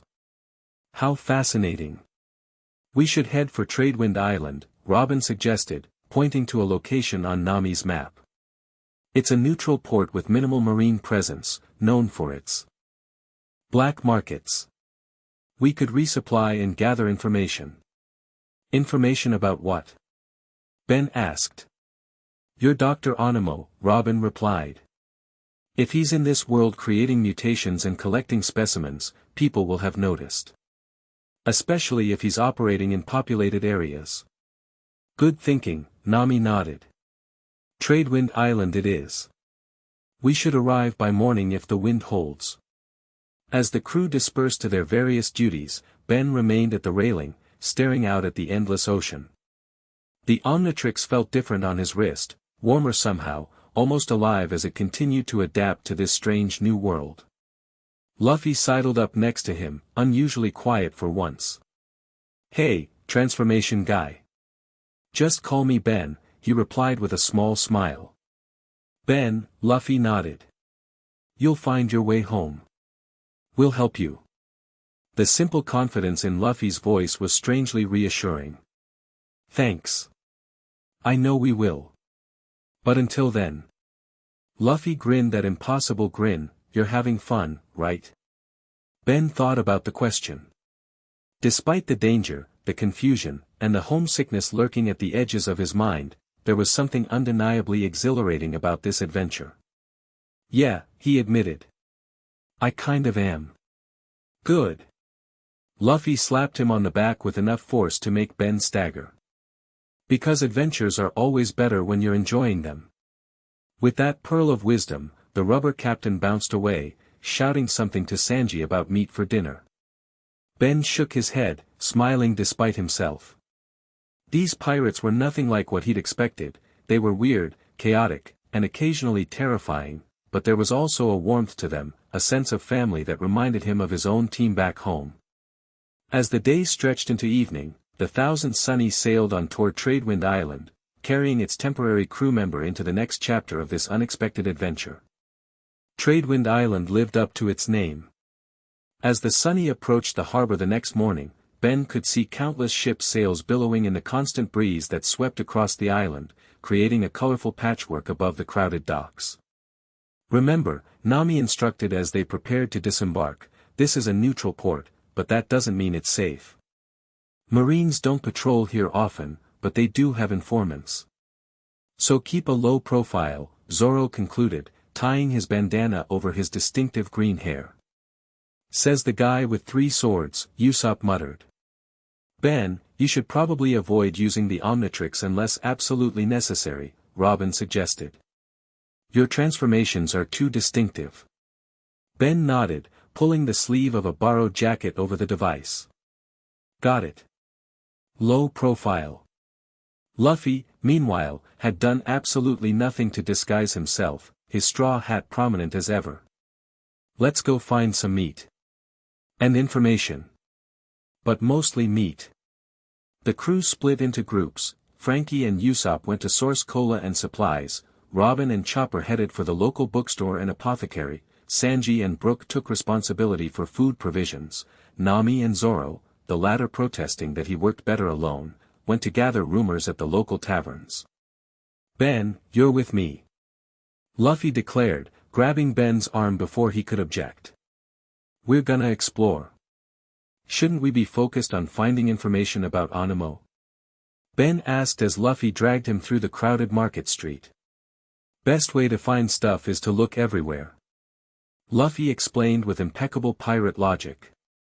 Plus, I'm hungry. Before Ben could argue, a commotion erupted ahead. People scattered as a large figure stumbled out of a tavern, roaring in anger. Who the hell stole my money? The man was massive, easily 8 feet tall, with bulging muscles and tusks protruding from his lower jaw. Some kind of fishman hybrid, Ben guessed. Whoa, Ben muttered. That guy's huge. Pig-boar fishmen, Luffy identified casually. They're known for their tempers. The fishman grabbed a bystander by the collar. Was it you, human? Did you take my wallet? And no, sir, the terrified man stammered. I swear. Should we do something? Ben asked, hand hovering near the Omnitrix. Luffy shrugged. Not our business unless he hurts innocent people. As if on cue, the fishman hurled the bystander into a fruit stand, sending melons and apples flying in all directions. Okay, now it's our business, Luffy decided, cracking his knuckles. Wait, Ben grabbed his arm. Low profile, remember. Let me handle this without transforming. The fishman continued his rampage, flipping a cart and sending the vendor running. Ben approached calmly, hands raised in a non-threatening gesture. Hey, big guy. Maybe take it down a notch. The fishman whirled toward him, bloodshot eyes narrowing. What did you say, runt? I said, Ben repeated clearly, you're overreacting. Nobody stole your money. It fell out of your pocket back in the tavern. The bartender's holding it for you. This was a complete guess, but Ben figured the direct approach might short-circuit the fishman's rage. For a moment, it seemed to work. The fishman patted his empty pocket, confusion replacing anger. How did you? Just a hunch, Ben shrugged. Now how about you go back and check instead of wrecking the market? The fishman's eyes narrowed. Don't tell me what to do, human. He swung a massive fist toward Ben's head. Ben dropped and rolled, years of fighting aliens giving him reflexes most humans couldn't match. He came up behind the fishman, who was momentarily off balance from his missed swing. Look, I'm trying to help you out here, Ben insisted. Violence isn't going to solve anything. I'll show you violence, the fishman roared, charging like a bull. Ben sidestepped at the last second, using the fishman's momentum to direct him into a stack of empty barrels. The crash echoed through the marketplace, drawing even more attention. So much for low profile, Ben muttered. Luffy appeared beside him, munching on an apple he'd somehow acquired during the chaos. Need a hand? I've got this, Ben assured him, though the fishman was already rising from the barrel wreckage, looking even angrier than before. You'll pay for that, he snarled, pulling a wicked-looking trident from his back. Okay, maybe I don't have this, Ben amended, reaching for the Omnitrix. Before he could transform, a new voice cut through the tension. Garfish. There you are. A slender fishwoman hurried toward them, waving what looked like a wallet. You left this at the bar, you idiot. The fishman, Garfish, apparently, froze mid-charge. Coral. My wallet? Yes, your wallet, she sighed, slapping it into his massive palm. Which you forgot because you drank too much again. Now stop making a scene. Garfish deflated visibly, his rage evaporating into embarrassment. But I thought someone stole it. The human was right, Coral nodded toward Ben. It was at the bar the whole time. She turned to Ben with an apologetic expression. I'm sorry for my brother's behavior. He's got more muscle than brains. No problem, Ben replied, relieved at the peaceful resolution. Happens to the best of us. Garfish looked sheepish now, scratching his tusked head. Sorry for trying to punch you, human. Don't worry about it, Ben waved it off. No harm done. As the fishman's siblings departed, Ben turned to find Luffy grinning at him. What? Ben asked. You handled that without powers, Luffy observed. Like a regular human. I am a regular human, Ben pointed out. The Omnitrix doesn't make me any less human. Luffy's grin widened. Exactly. That's what I like about you. Powers or no powers, you still jump in to help. Coming from Luffy, this simple observation felt like high praise. Before Ben could respond, a commotion from the harbor caught their attention. Marines, someone shouted, triggering a wave of activity as various shady-looking merchants hurriedly packed up their wares. Ben and Luffy ducked into an alley, peering cautiously toward the docks. A sleek marine vessel had indeed arrived, smaller than the battleships from yesterday, but obviously military. That's not Klein's ship, Luffy observed. Probably just a patrol.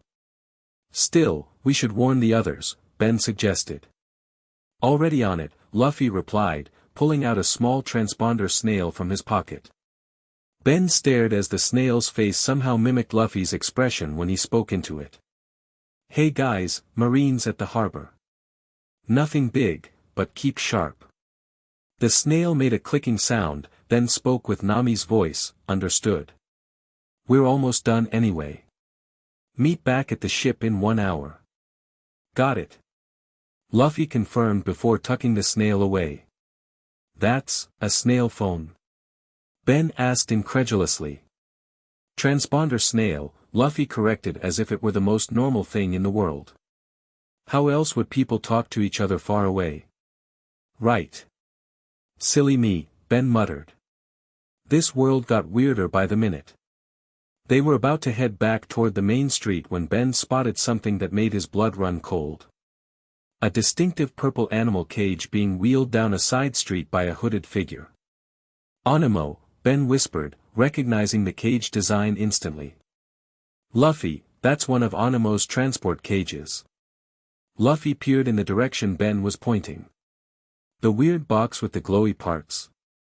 You sure? Positive. I've seen them 100 times. We need to follow that guy. Without waiting for a response, Ben took off after the hooded figure, Luffy right on his heels. They ducked through alleyways, keeping their distance while maintaining visual contact with their target. The hooded figure led them away from the busy market district into a seedier area near the island's rocky northern shore. Warehouses and forgotten docks lined the waterfront, many looking abandoned or repurposed for less than legal activities. This doesn't look good, Ben whispered as they watched the figure approach a particularly decrepit warehouse. Exactly the kind of place Anemo would set up shop. The hooded man knocked on the warehouse door in a distinct pattern.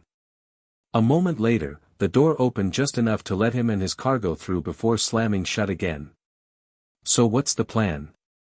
Luffy asked, cracking his knuckles eagerly. Smash through the front door. Maybe something a little more subtle, Ben suggested. We don't know how many people are in there, or what kind of mutations Anemo might have created by now.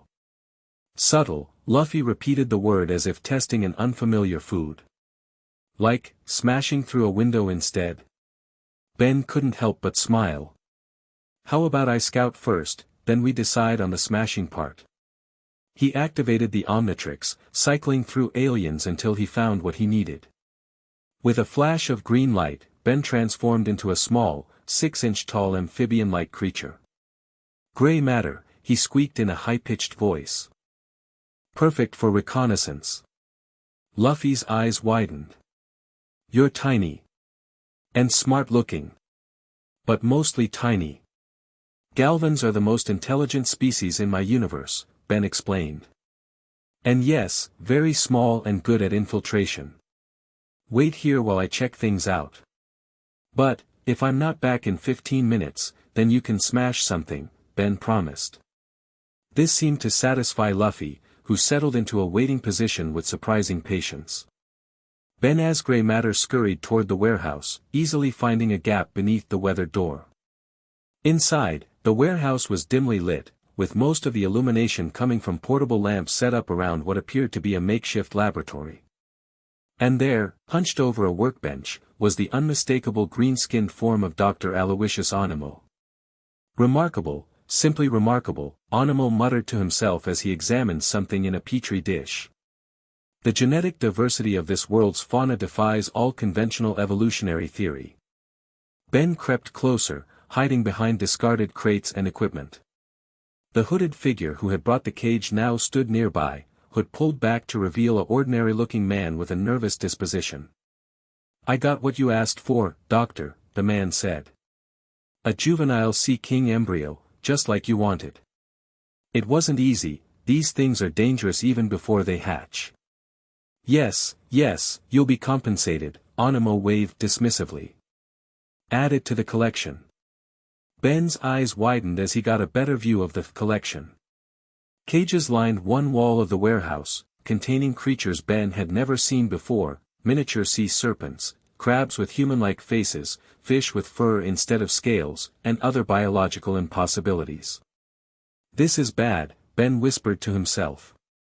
He's building a whole new mutant army. The captain will be pleased with our progress, the nervous man continued. He's very interested in your mutation technology. Ben froze. Captain? Anemo was working with someone? Your captain understands the potential, at least, Anemo replied, adjusting dials on a device attached to the cage containing the Sea King embryo. Unlike the short-sighted fools I dealt with in my own world. With his resources and my genius, we'll revolutionize this world's understanding of genetic potential.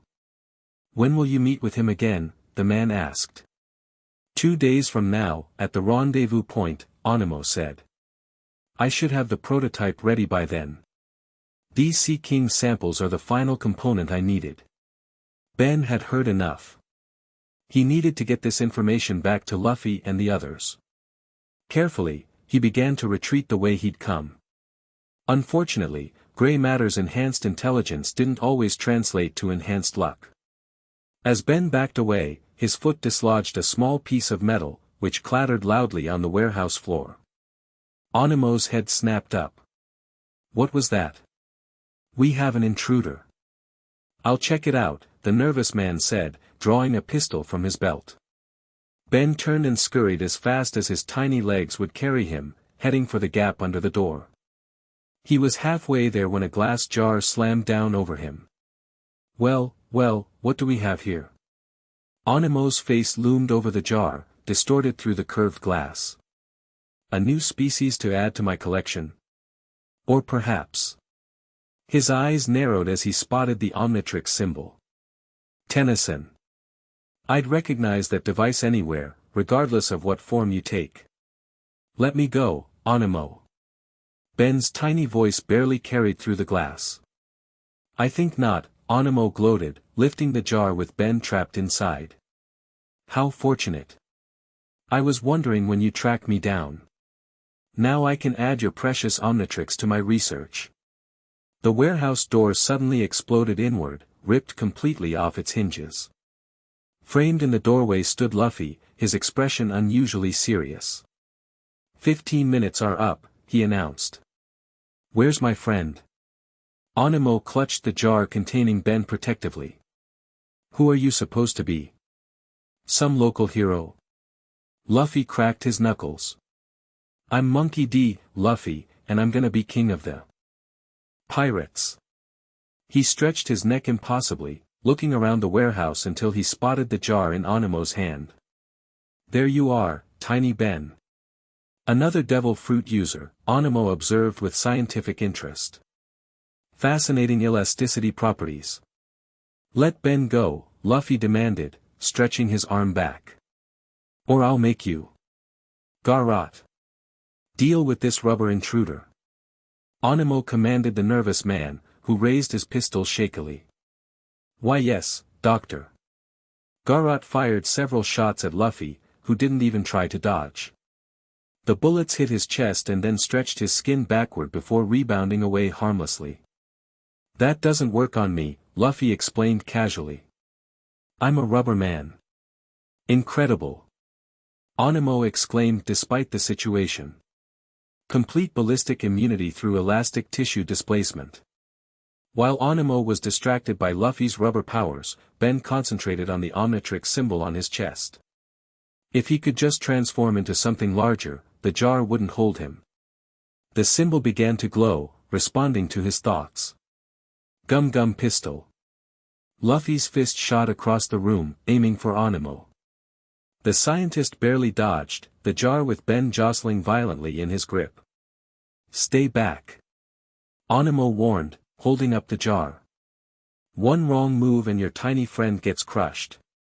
Ben felt the Omnitrix activate, responding to the danger. Green light filled the jar as he transformed, not into something huge as he'd expected, but into a gelatinous, amorphous blob. Goop. Ben's voice came from a small anti-gravity projector floating above the slime. Not what I was going for, but it'll work. The slime flowed through the tiny breathing holes in the jar's lid, reforming outside into Ben's alien form, a green, dripping humanoid controlled by the floating projector. What? Onimo stumbled back in shock. Another transformation. How many forms do you have? More than enough to deal with you, Ben replied, his voice emanating from the projector. Give it up, Onimo. It's over. I think not. Onimo slammed his hand on a nearby console.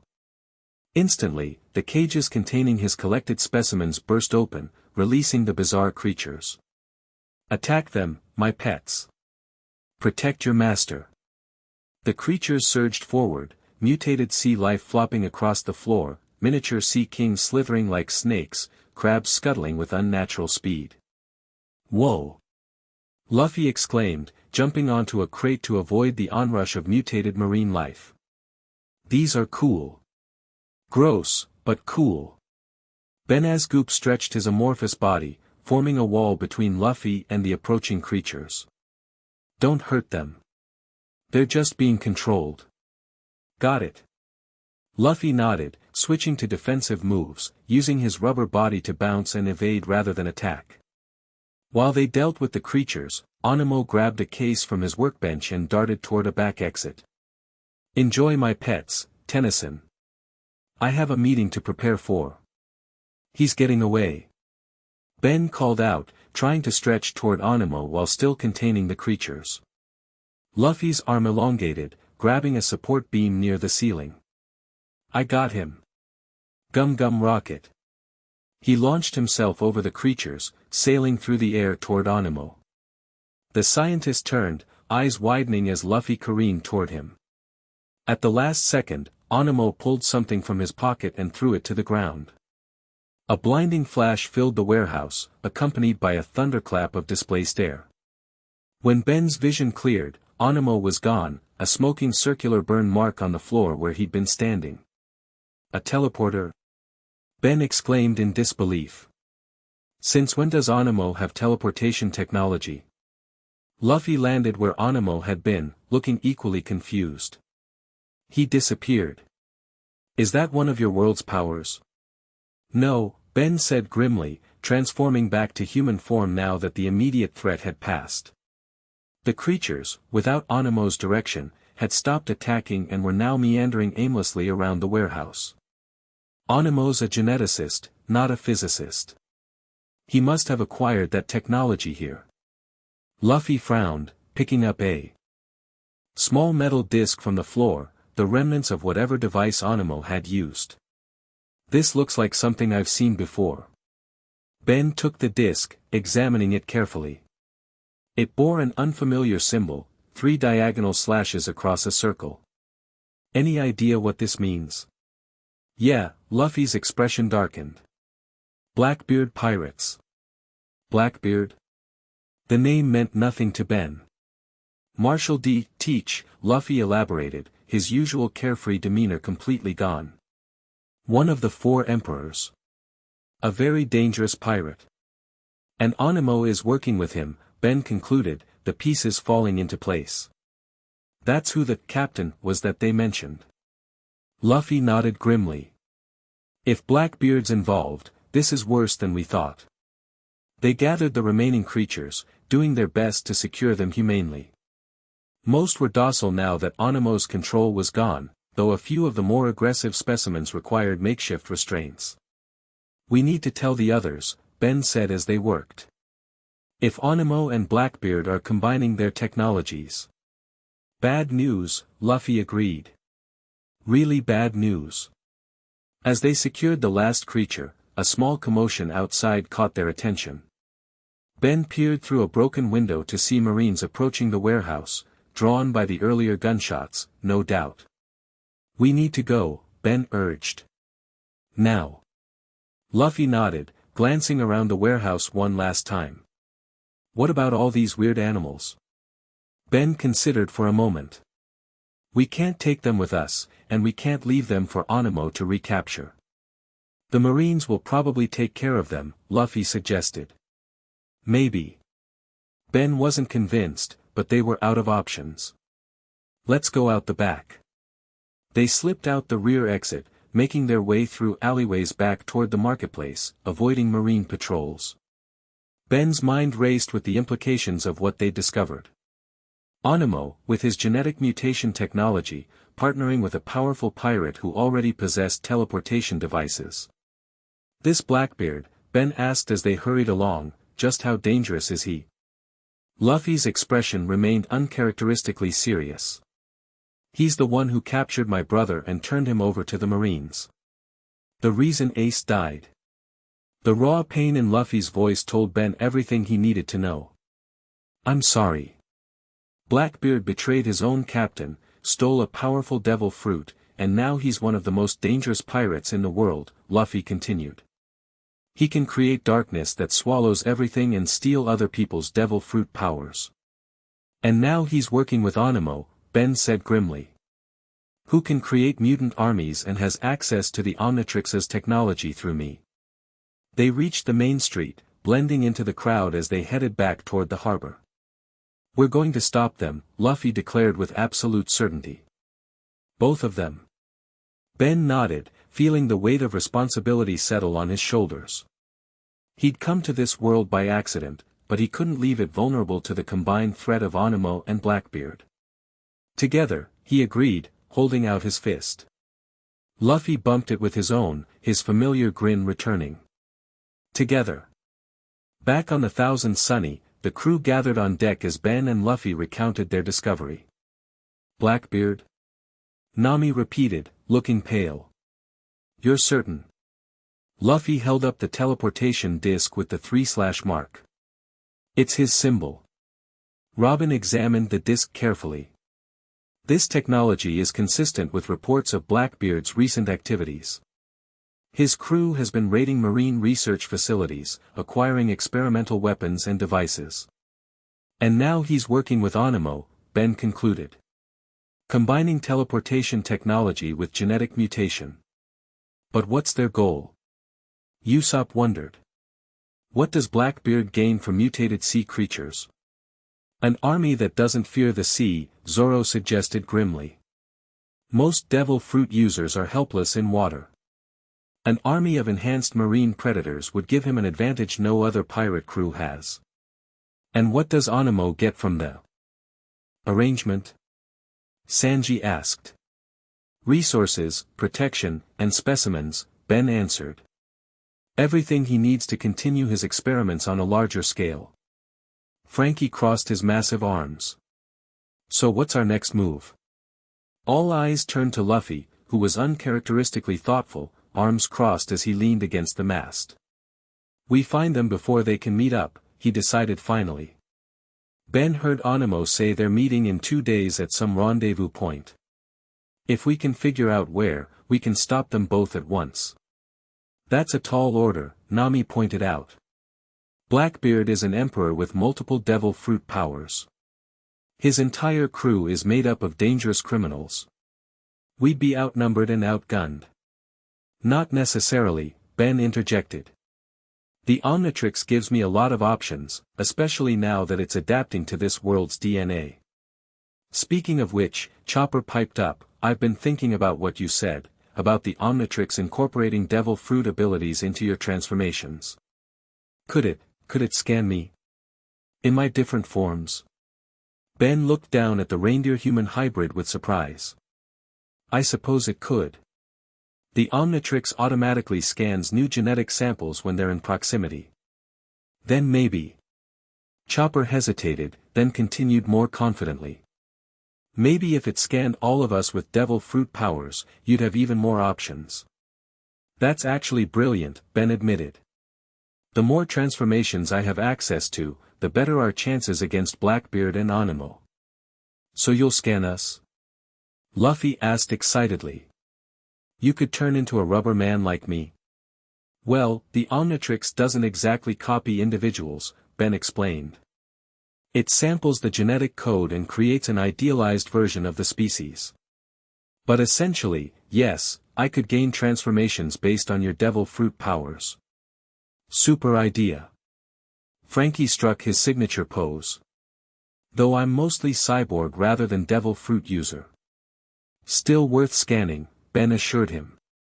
The Omnitrix can incorporate mechanical components into transformations. Robin raised a thoughtful finger to her chin.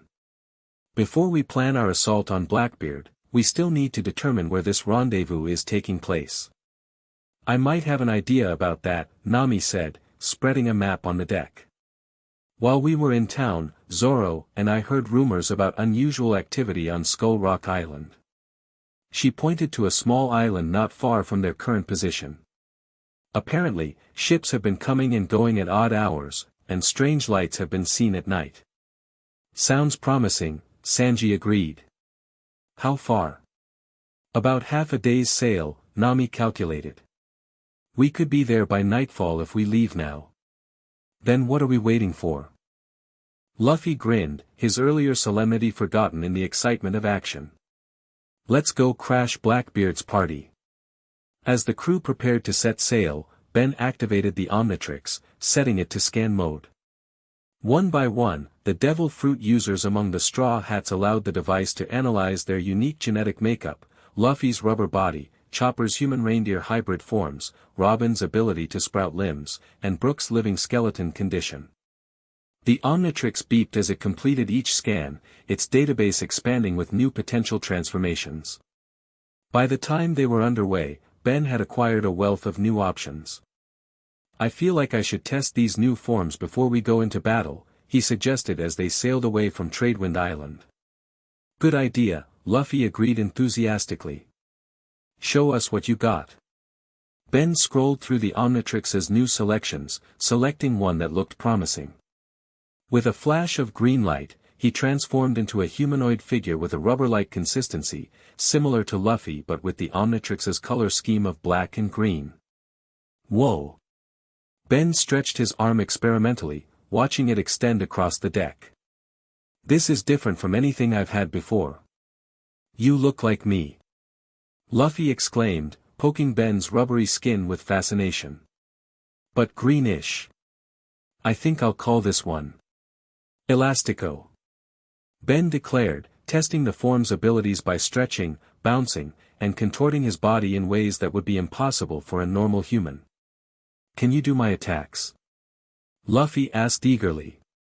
Ben grinned, winding up his arm in a spiral. "Let's find out." Gum gum. Pistol. His fist shot forward with impressive speed and force, though not quite matching Luffy's practice technique. The impact against the mast made the whole ship vibrate. "Sorry," Ben called out as Frankie gave him a stern look. "Not bad for a first try," Luffy laughed. "But you need way more practice. It took me years to master my techniques." Ben transformed back to human form. "I'll work on it. Let's try another." This time, he selected the sample from Chopper. Green light flashed, and Ben transformed into a humanoid reindeer with the Omnitrix symbol on his chest. "Amazing!" Chopper exclaimed, circling Ben excitedly. "You're like me, but different." Ben examined his hooved hands and fur-covered arms. "I can feel different forms available, like switching gears." He concentrated, and his body shifted, growing larger and more muscular, similar to Chopper's heavy point. "I'll call this one Service," Ben decided, cycling through various forms, from a small, agile version to a massive, antlered behemoth. The transformation seems to incorporate all of Chopper's forms into a single entity, Robin observed with scholarly interest. "Makes sense," Ben explained, returning to the base form. The Omnitrix optimizes species capabilities. They continued the testing as the Sunny sailed toward Skull Rock Island. Ben tried transformations based on Robin's and Brook's abilities as well, dubbing them Multi-Arm and Ossuarius, respectively. "These new forms are incredible," Ben admitted as he transformed back to human after the testing. "They work differently from my usual aliens, but they feel natural here. It's like the Omnitrix is adapting to our world's rules," Chopper theorized. "Incorporating devil fruit logic into its functionality." "There's one more form I want to try," Ben said, activating the Omnitrix again.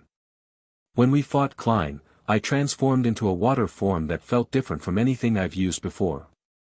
I want to see if I can access it deliberately." He selected a new silhouette that hadn't been there before, one that seemed to shift and flow like liquid. With a flash of green light, Ben transformed into the water-based entity he'd accidentally discovered during the battle. "Tsunami," he announced, his voice gurgling slightly as his body rippled with flowing currents. "This feels powerful." Luffy backed away slightly, looking uneasy. "Water is a devil fruit user's weakness. Can you control it enough not to, drown us by accident?" Ben concentrated, and the water making up his body behaved precisely as he willed it, forming solid shapes, then flowing like liquid, then misting into vapor before reforming. "Complete control," he confirmed. "And I can feel the connection to the ocean around us. It's like I'm part of something vast and ancient." Robin watched with particular interest. The sea itself is considered an entity in many cultures, the natural enemy of devil fruit powers. You may have tapped into something fundamental to our world's metaphysics. Whatever it is, it's cool. Luffy declared, his uneasiness forgotten. Just don't splash me. As evening approached, Ben transformed back to human, the Omnitrix recharging after the extensive testing. The crew gathered for dinner in the galley, where Sanji had prepared a feast that would have fed 30 normal humans but was just right for the Straw Hats' appetites. We'll reach Skull Rock Island around midnight, Nami informed them between bites. We should approach with caution. If Blackbeard is really there. We'll be ready, Zoro assured her, casually balancing a sword on one finger while eating with his other hand. I've been thinking, Ben said after a moment of contemplation. If Onimo has teleportation technology now, he might have set up multiple labs across different islands. The one we found today could have been just a small outpost. That complicates things, Robin agreed. He could have mutations developing in several locations simultaneously. All the more reason to stop him and Blackbeard before they can expand their operation, Frankie pointed out. As dinner concluded, a sense of anticipation settled over the crew. They were sailing directly toward a confrontation with one of the most dangerous forces in this world, combined with a threat from Ben's world that nobody here fully understood. Ben stepped out onto the deck, staring at the night sky. The stars were different here, constellations he didn't recognize and patterns he couldn't name. It was a constant reminder of how far he was from home. Couldn't sleep either. Nami's voice came from behind him. Ben turned to see the navigator leaning against the railing, her expression thoughtful. Just thinking, he replied. About tomorrow, about home, about all of this. Nami nodded in understanding. It must be strange, being thrown into a different world with no warning. It's not my first-dimensional adventure, Ben admitted with a small smile. But usually I have some idea of how to get back. We'll figure it out, Nami assured him. Robin's brilliant with research, and Frankie can build almost anything. Between your Omnitrix and our resources, we'll find a way to get you home. Thanks, Ben said, genuinely touched by her confidence. But first we need to deal with Onimo and Blackbeard. Nami's expression grew more serious. Blackbeard isn't like other enemies we've faced. He's calculating, patient, and utterly ruthless. He'll use any advantage, exploit any weakness. Sounds like a lot of villains I've dealt with, Ben shrugged. Maybe, Nami conceded. But he also has the power to negate other devil fruit abilities with his darkness. And he can create black holes that swallow everything. Ben whistled low. Okay, that does sound challenging. Just, be careful, Nami advised. All of us have fought him or his crew before. We know what to expect. You don't. Before Ben could respond, Usopp's voice called down from the crow's nest, island ahead. Skull Rock dead ahead. Ben and Nami hurried to the bow, joined quickly by the rest of the crew. In the moonlight, they could see the island rising from the dark sea, a jagged formation of pale rock that did indeed resemble a massive skull, eye sockets formed by cave entrances, a jutting promontory forming the jaw. Creepy, Ben muttered. Looks cool. Luffy declared, already vibrating with excitement. As they drew closer, they could see lights, not just ordinary lamps, but strange, pulsing illumination emanating from the cave-like eye sockets of the skull formation. Even from a distance, something about the light seemed unnatural, shifting between colors and patterns that hurt the eyes if watched too long. That's definitely not normal, Sanji observed, lighting a cigarette. 10 Berries says your mad scientist friend is behind it. No bet, Ben replied grimly. That looks like Onimo's mutation equipment powered up to levels I've never seen before. He's tapped into something big. I see ships, Zoro reported, his single eye scanning the shoreline. 3 of them, moored on the far side of the island. Robin produced a spyglass, focusing on the distant vessels. Blackbeard's flag on the largest ship. The others appear to be supply vessels. So we were right, Nami concluded. This is their rendezvous point. What's the plan, Captain? Frankie asked, turning to Luffy. All eyes shifted to the straw-hatted pirate, who had climbed onto the figurehead, his favorite thinking spot. After a moment of uncharacteristic silence, Luffy turned to face them, his expression determined. We go in, we find Ben's mad scientist friend and Blackbeard, we kick their asses, and we take whatever they're using to make those weird lights, he stated with simplistic clarity. Then we find a way to send Ben home. So, the usual plan, Usopp sighed. Rush in and hope for the best. Not quite, Ben interjected. I have an idea that might give us the element of surprise. The Straw Hats gathered around as Ben outlined his strategy, a plan that would utilize both his alien transformations and the crew's unique abilities to maximum effect. By the time he finished, even Nami looked cautiously optimistic. That might actually work, she admitted.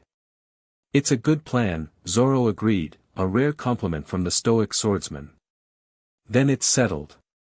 Luffy slammed his fist into his palm, grinning his impossibly wide grin. Operation Skull Smash begins now. As the Thousand Sunny sailed silently toward Skull Rock Island, the unusual alliance of Straw Hat Pirates and interdimensional hero prepared for battle. Whatever Anemo and Blackbeard were planning, they were about to face opposition from the most unpredictable force either world had ever seen. Skull Rock Island lived up to its ominous name. As the Straw Hats approached in a small landing boat, the Sunny anchored safely offshore, the skull-like rock formation loomed over them, its cave eyes pulsing with eerie light that reflected off the dark water. That light is getting stronger, Ben observed, keeping his voice low. Whatever Anemo's doing, he's ramping it up. I can feel something wrong about this place, Brook whispered, bony fingers clutching his cane sword tightly. It chills me to the bone, though I'm already all bone. Yo-ho-ho-ho. Quiet. Nami hissed. Sound carries over water. They reached a small, rocky beach on the island's southern side, away from the moored ships they'd spotted earlier. Zoro and Sanji dragged their boat up beyond the Titiline, concealing it among the rocks. All right, Ben whispered, gathering everyone in a tight circle. Remember the plan. Nami, Robin, and Chopper, you find the lab and gather intelligence. Frankie, Usopp, and Brook create the diversion on the east side. Zoro, Sanji, and Luffy stand ready for heavy combat. I'll infiltrate from above and try to locate Anemo directly. What if Blackbeard is already here? Robin asked pragmatically. Avoid engagement if possible, Ben advised. We want to understand what they're doing before we shut it down. And if avoiding isn't possible? Zoro asked, hand resting on his sword hilts. Then we adapt, Ben shrugged. That's what pirates do, right? Luffy grinned in the moonlight. Right. The team separated, moving with surprising stealth for such a normally boisterous crew. Ben activated the Omnitrix, selecting a form for aerial reconnaissance. Going with a classic, he murmured, transforming in a flash of green light into a red, manta ray-like alien. Jet Ray. Ben soared upward, using Jet Ray's speed and maneuverability to circle the skull formation. From above, he could see more clearly into the eye socket caves. The left eye appeared to house some kind of laboratory setup, equipment arranged in concentric circles around a central platform where something large pulsed with energy. The right eye seemed to be a docking area, with a channel cut through the rock to allow small boats to enter directly from the sea. Several figures moved around this area, loading crates onto small trolleys. Between the eyes, inside what would be the skull's nasal cavity, Ben spotted what appeared to be a communication center, transponder snails arranged on shelves, maps pinned to walls, and a large table where several people were gathered. Jackpot, Ben whispered, banking toward the left eye cave. If Anemo was anywhere, it would be in that lab. He landed on a small outcropping above the cave entrance, transforming back to human form to conserve the Omnitrix's energy. From his vantage point, he could peer down into the laboratory without being easily spotted. What he saw made his blood run cold. The lab was massive, carved deep into the rock. Anemo had clearly been busy. Equipment from both worlds had been combined into configurations Ben had never seen before. Massive tanks lined the walls, filled with glowing liquid and shadowy shapes that moved in disturbing, unnatural ways. At the center stood a platform supporting what could only be described as a dimensional gate, similar to the device that had brought them to this world, but much larger and apparently more stable. Energy crackled around its frame, the portal itself pulsing but not yet fully open. And there, adjusting controls at a central console, was Dr. Onimo himself. "The calibration is almost complete," Onimo announced to someone standing in the shadows. "Once we integrate the Sea King DNA with the dimensional matrix, the gateway will stabilize." The shadowy figure stepped forward into the light, revealing a broad-shouldered man with a wild black beard, missing teeth, and an aura of menace that was palpable even from Ben's distant position. "And you're certain this will work, Doctor?" Blackbeard's voice was surprisingly normal for someone with such a fearsome reputation, almost jovial, but with an undercurrent of threat. "Of course," Onimo assured him. "The principles of cross-dimensional genetics are complex but predictable. By using the Sea Kings, creatures that already exist partially outside normal physical laws, as a stabilizing element, we can create a permanent bridge between worlds." "And the benefits to me?" Blackbeard pressed. "As we discussed," Onimo replied eagerly. "Access to entirely new devil fruits from my world's unique biological specimens. Imagine powers no one in this world has ever encountered before. Powers that even the world government couldn't predict or counter." Ben's eyes widened. They weren't just building a way home, they were planning to bring creatures from his world into this one, potentially creating new devil fruits in the process. The ecological and power implications were staggering. He needed to warn the others immediately. Carefully backing away from the edge, Ben activated his barotransponder snail. "Everyone," he whispered urgently. "Change of plans. Onimo and Blackbeard are building a permanent dimensional gate. They're planning to bring creatures from my world here to create new devil fruits." After a brief moment of static, Nami's voice responded, "That's insane. The ecological impact alone could be catastrophic. Not to mention the power implications," Robin's calm voice added. "If Blackbeard gets access to entirely new categories of devil fruit powers.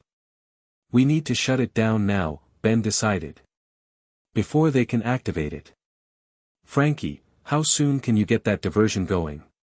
"Give us 5 minutes, bro," Frankie's confident voice replied. "Make it 3, Ben urged. "I don't like how stable that portal is looking."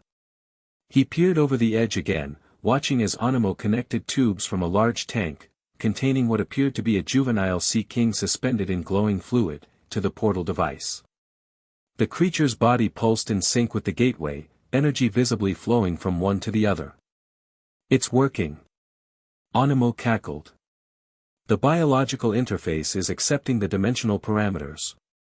"How long until full activation?" Blackbeard demanded, his earlier jovial tone replaced with intense focus. "Minutes only," Onimo assured him. "The Sea King's unique properties are accelerating the process beyond my calculations." Ben had heard enough. 3 minutes was too long to wait. "Change of plans again," he whispered into the transponder snail. "They're activating it now. I'm going in." Without waiting for a response, Ben activated the Omnitrix, transforming into one of his newest forms. "Multi-arm," he announced quietly as his body shifted, gaining multiple limbs like Robin's devil fruit power, but with the added durability of his alien physiology. Arms sprouted from his shoulders, back, and sides, 20 limbs in total, each one capable of independent action. Ben clambered down the rock face with inhuman agility, extra hands finding purchase where none seemed to exist. He reached the cave entrance undetected, slipping into shadows near the ceiling. Scientists and pirates moved about below, none looking up to notice the multi-limbed figure observing them.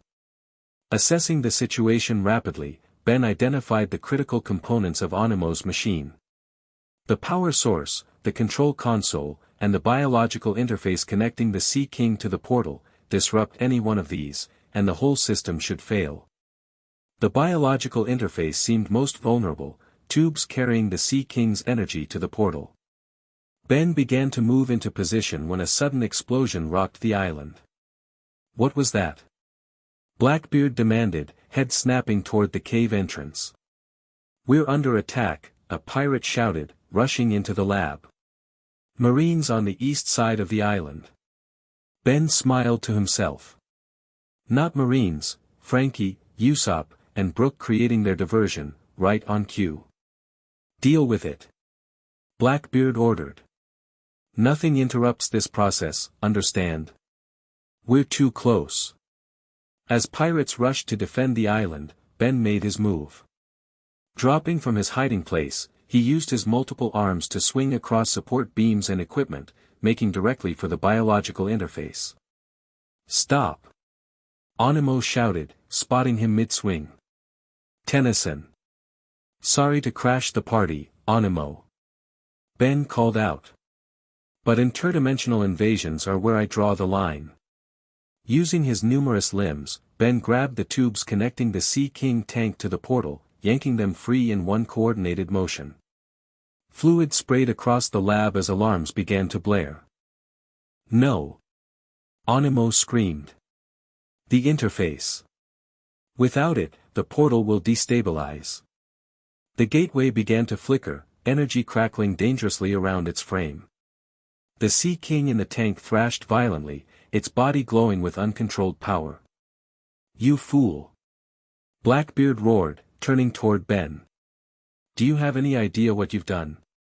Stopped you from acquiring powers you definitely shouldn't have, Ben replied, landing on a nearby console.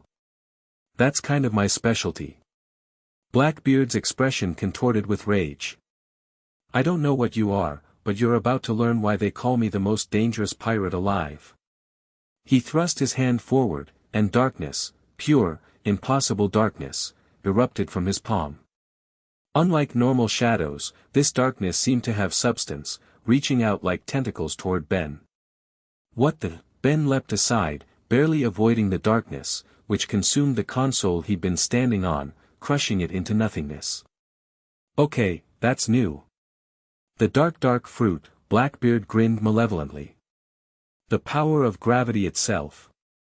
Nothing escapes once I grab it, not even light. He launched another attack, darkness spreading across the floor toward Ben. Using his multiple arms, Ben pulled himself up to a support beam, staying mobile. Impressive, Ben admitted. But I've got a few tricks myself. He pressed the Omnitrix symbol on his chest, transforming in a flash of green light. His body became crystalline, reflective surfaces catching and amplifying the lab's lights. Diamond Head. Ben announced. Let's see how your darkness handles this. Ben fired crystal shards at Blackbeard, who laughed and simply absorbed them into his darkness. However, the momentary distraction gave Ben time to target the portal device itself, creating a massive crystal formation that jammed the mechanism's moving parts. No! Onimo shrieked. The calibration is ruined. The portal began to pulse erratically, energy spikes lashing out randomly.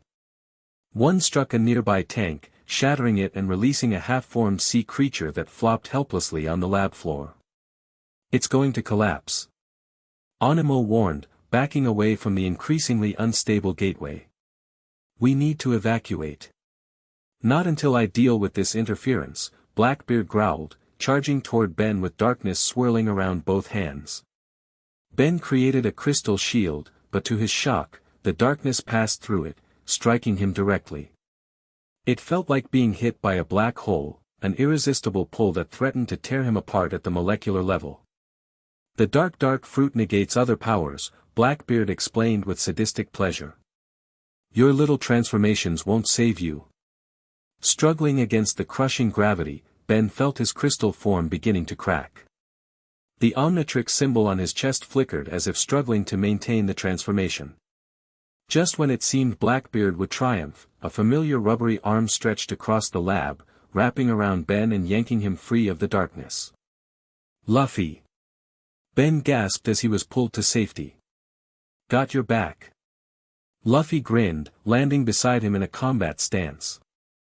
The others are dealing with Blackbeard's crew outside. Blackbeard's expression darkened further at the sight of Luffy. Straw Hat. I should have known you'd be involved in this.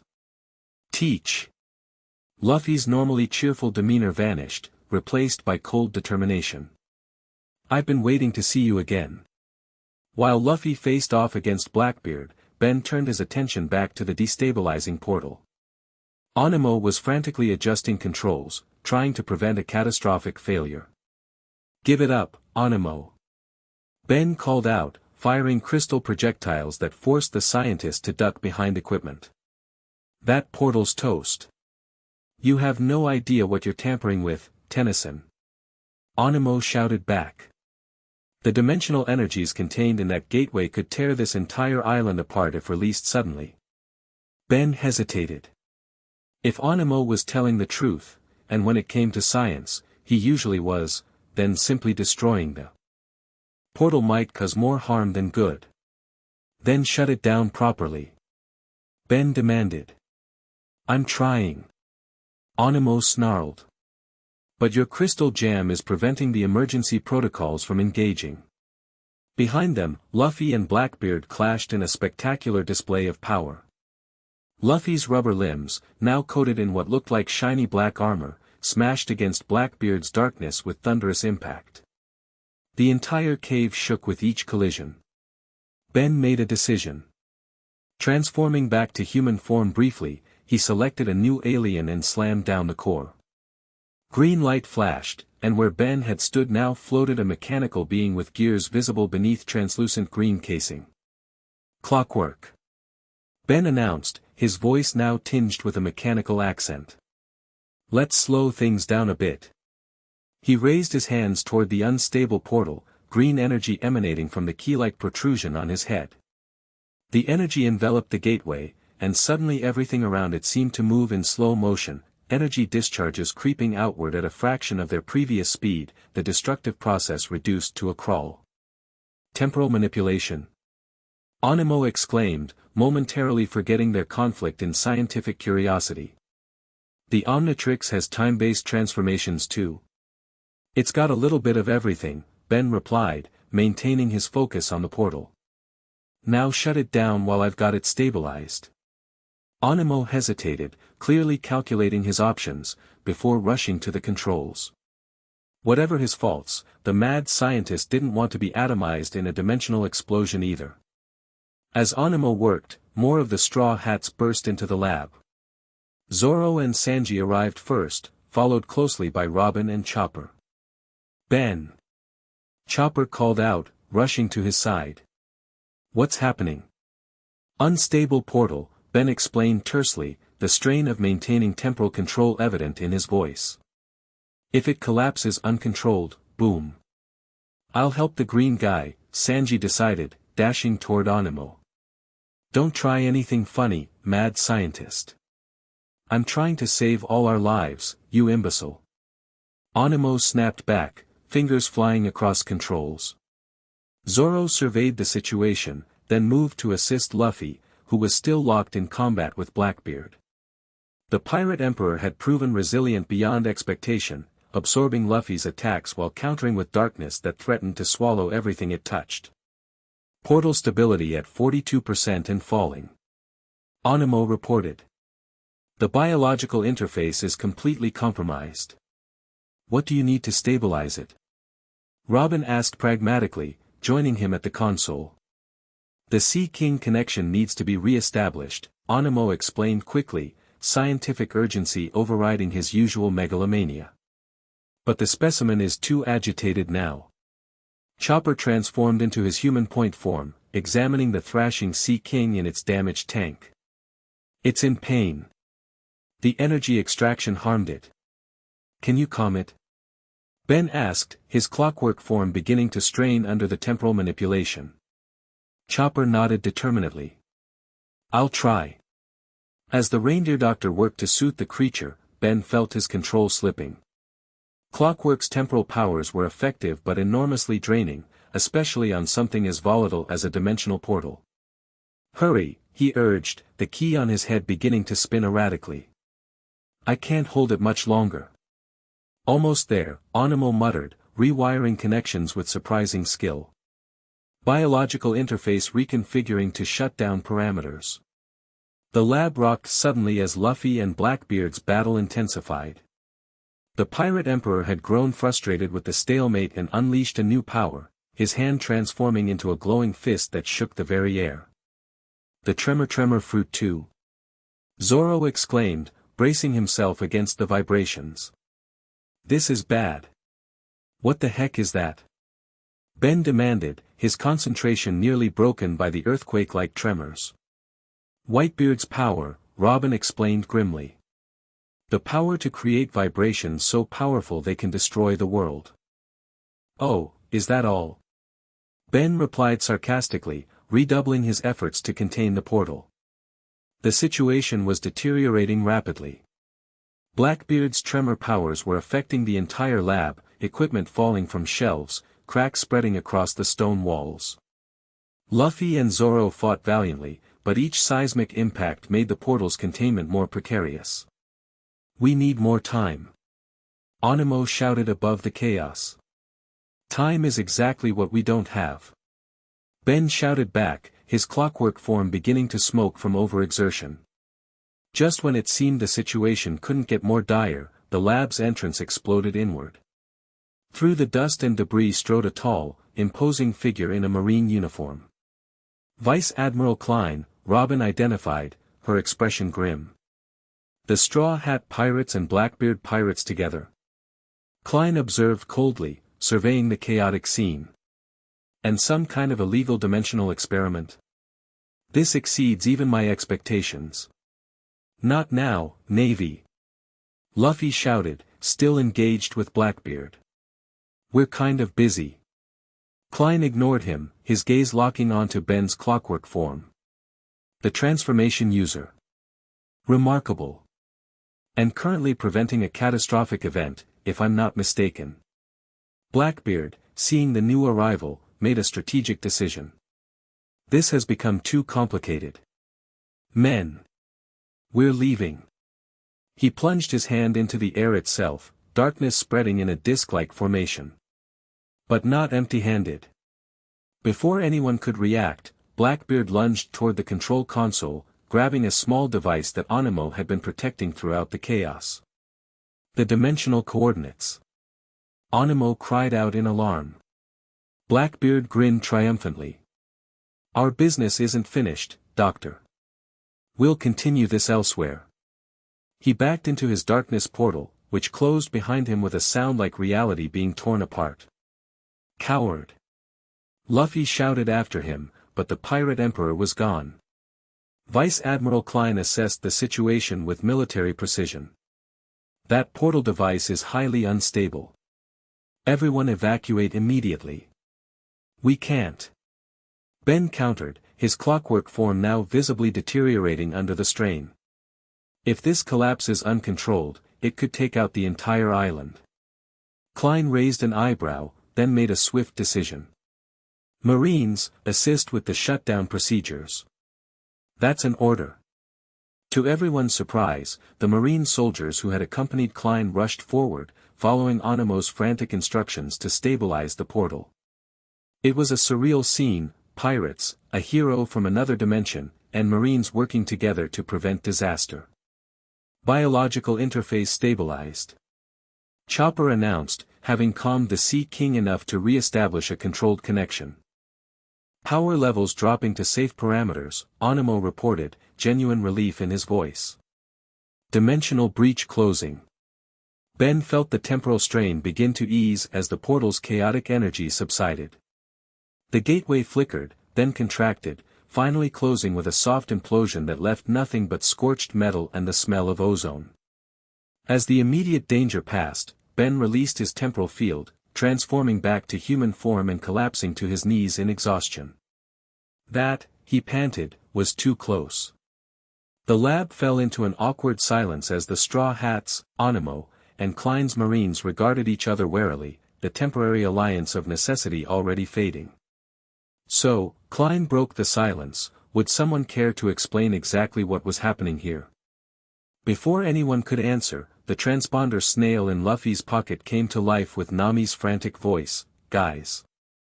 Blackbeard's ship is leaving the island. And they've got someone with them, an old man in a lab coat." "A scientist?" Robin asked, looking around. "But Anemo is here." "No," Ben realized with dawning horror. "Not Anemo. They have Professor Paradox." "Who?" several voices asked simultaneously. "A dimensional traveler from my world," Ben explained urgently. "He's been studying dimensional phenomena for centuries. If Blackbeard has captured him, then he doesn't need Anemo's unstable technology anymore," Robin concluded grimly. "He has a living dimensional expert." The implications hung heavy in the air. Blackbeard with access to dimensional travel technology was a threat beyond anything this world had prepared for. Klein cleared his throat. This situation has clearly escalated beyond a simple pirate capture mission. He fixed his stern gaze on Ben. "You.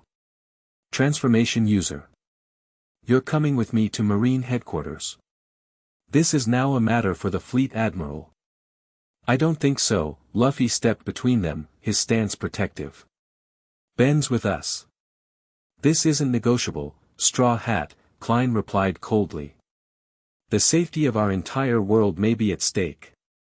"Which is exactly why I need to stay with people I trust," Ben countered, standing despite his exhaustion. "The Straw Hats have already helped me face Anemo once, and they know how Blackbeard operates. Together, we have the best chance of stopping whatever he's planning." Klein's expression remained impassive, but calculation was evident in his eyes. After a tense moment, he spoke again. "Very well. But I'll be watching. And if the situation deteriorates further, I will intervene with the full force of the Marines." He turned to leave, pausing to add, "And Dr. Anemo comes with us. His knowledge of these dimensional technologies makes him too dangerous to remain free." Anemo, who had been inching toward an exit, found himself suddenly surrounded by Marine soldiers. "This is outrageous," the scientist protested. "I just saved everyone on this island." "After endangering them in the first place," Klein pointed out coolly. "You'll have ample opportunity to continue your research, under Marine supervision." As Anemo was led away in seastone handcuffs, protesting loudly about the indignity, Klein gave Ben one final, assessing look. "We'll meet again, transformation user. Count on it." After the Marines departed with their prisoner, something went wrong with this response, "Please try again." Start unfolding the next chapter now. The end. Thank you for watching this video. Please be sure to subscribe to our channel and like this video.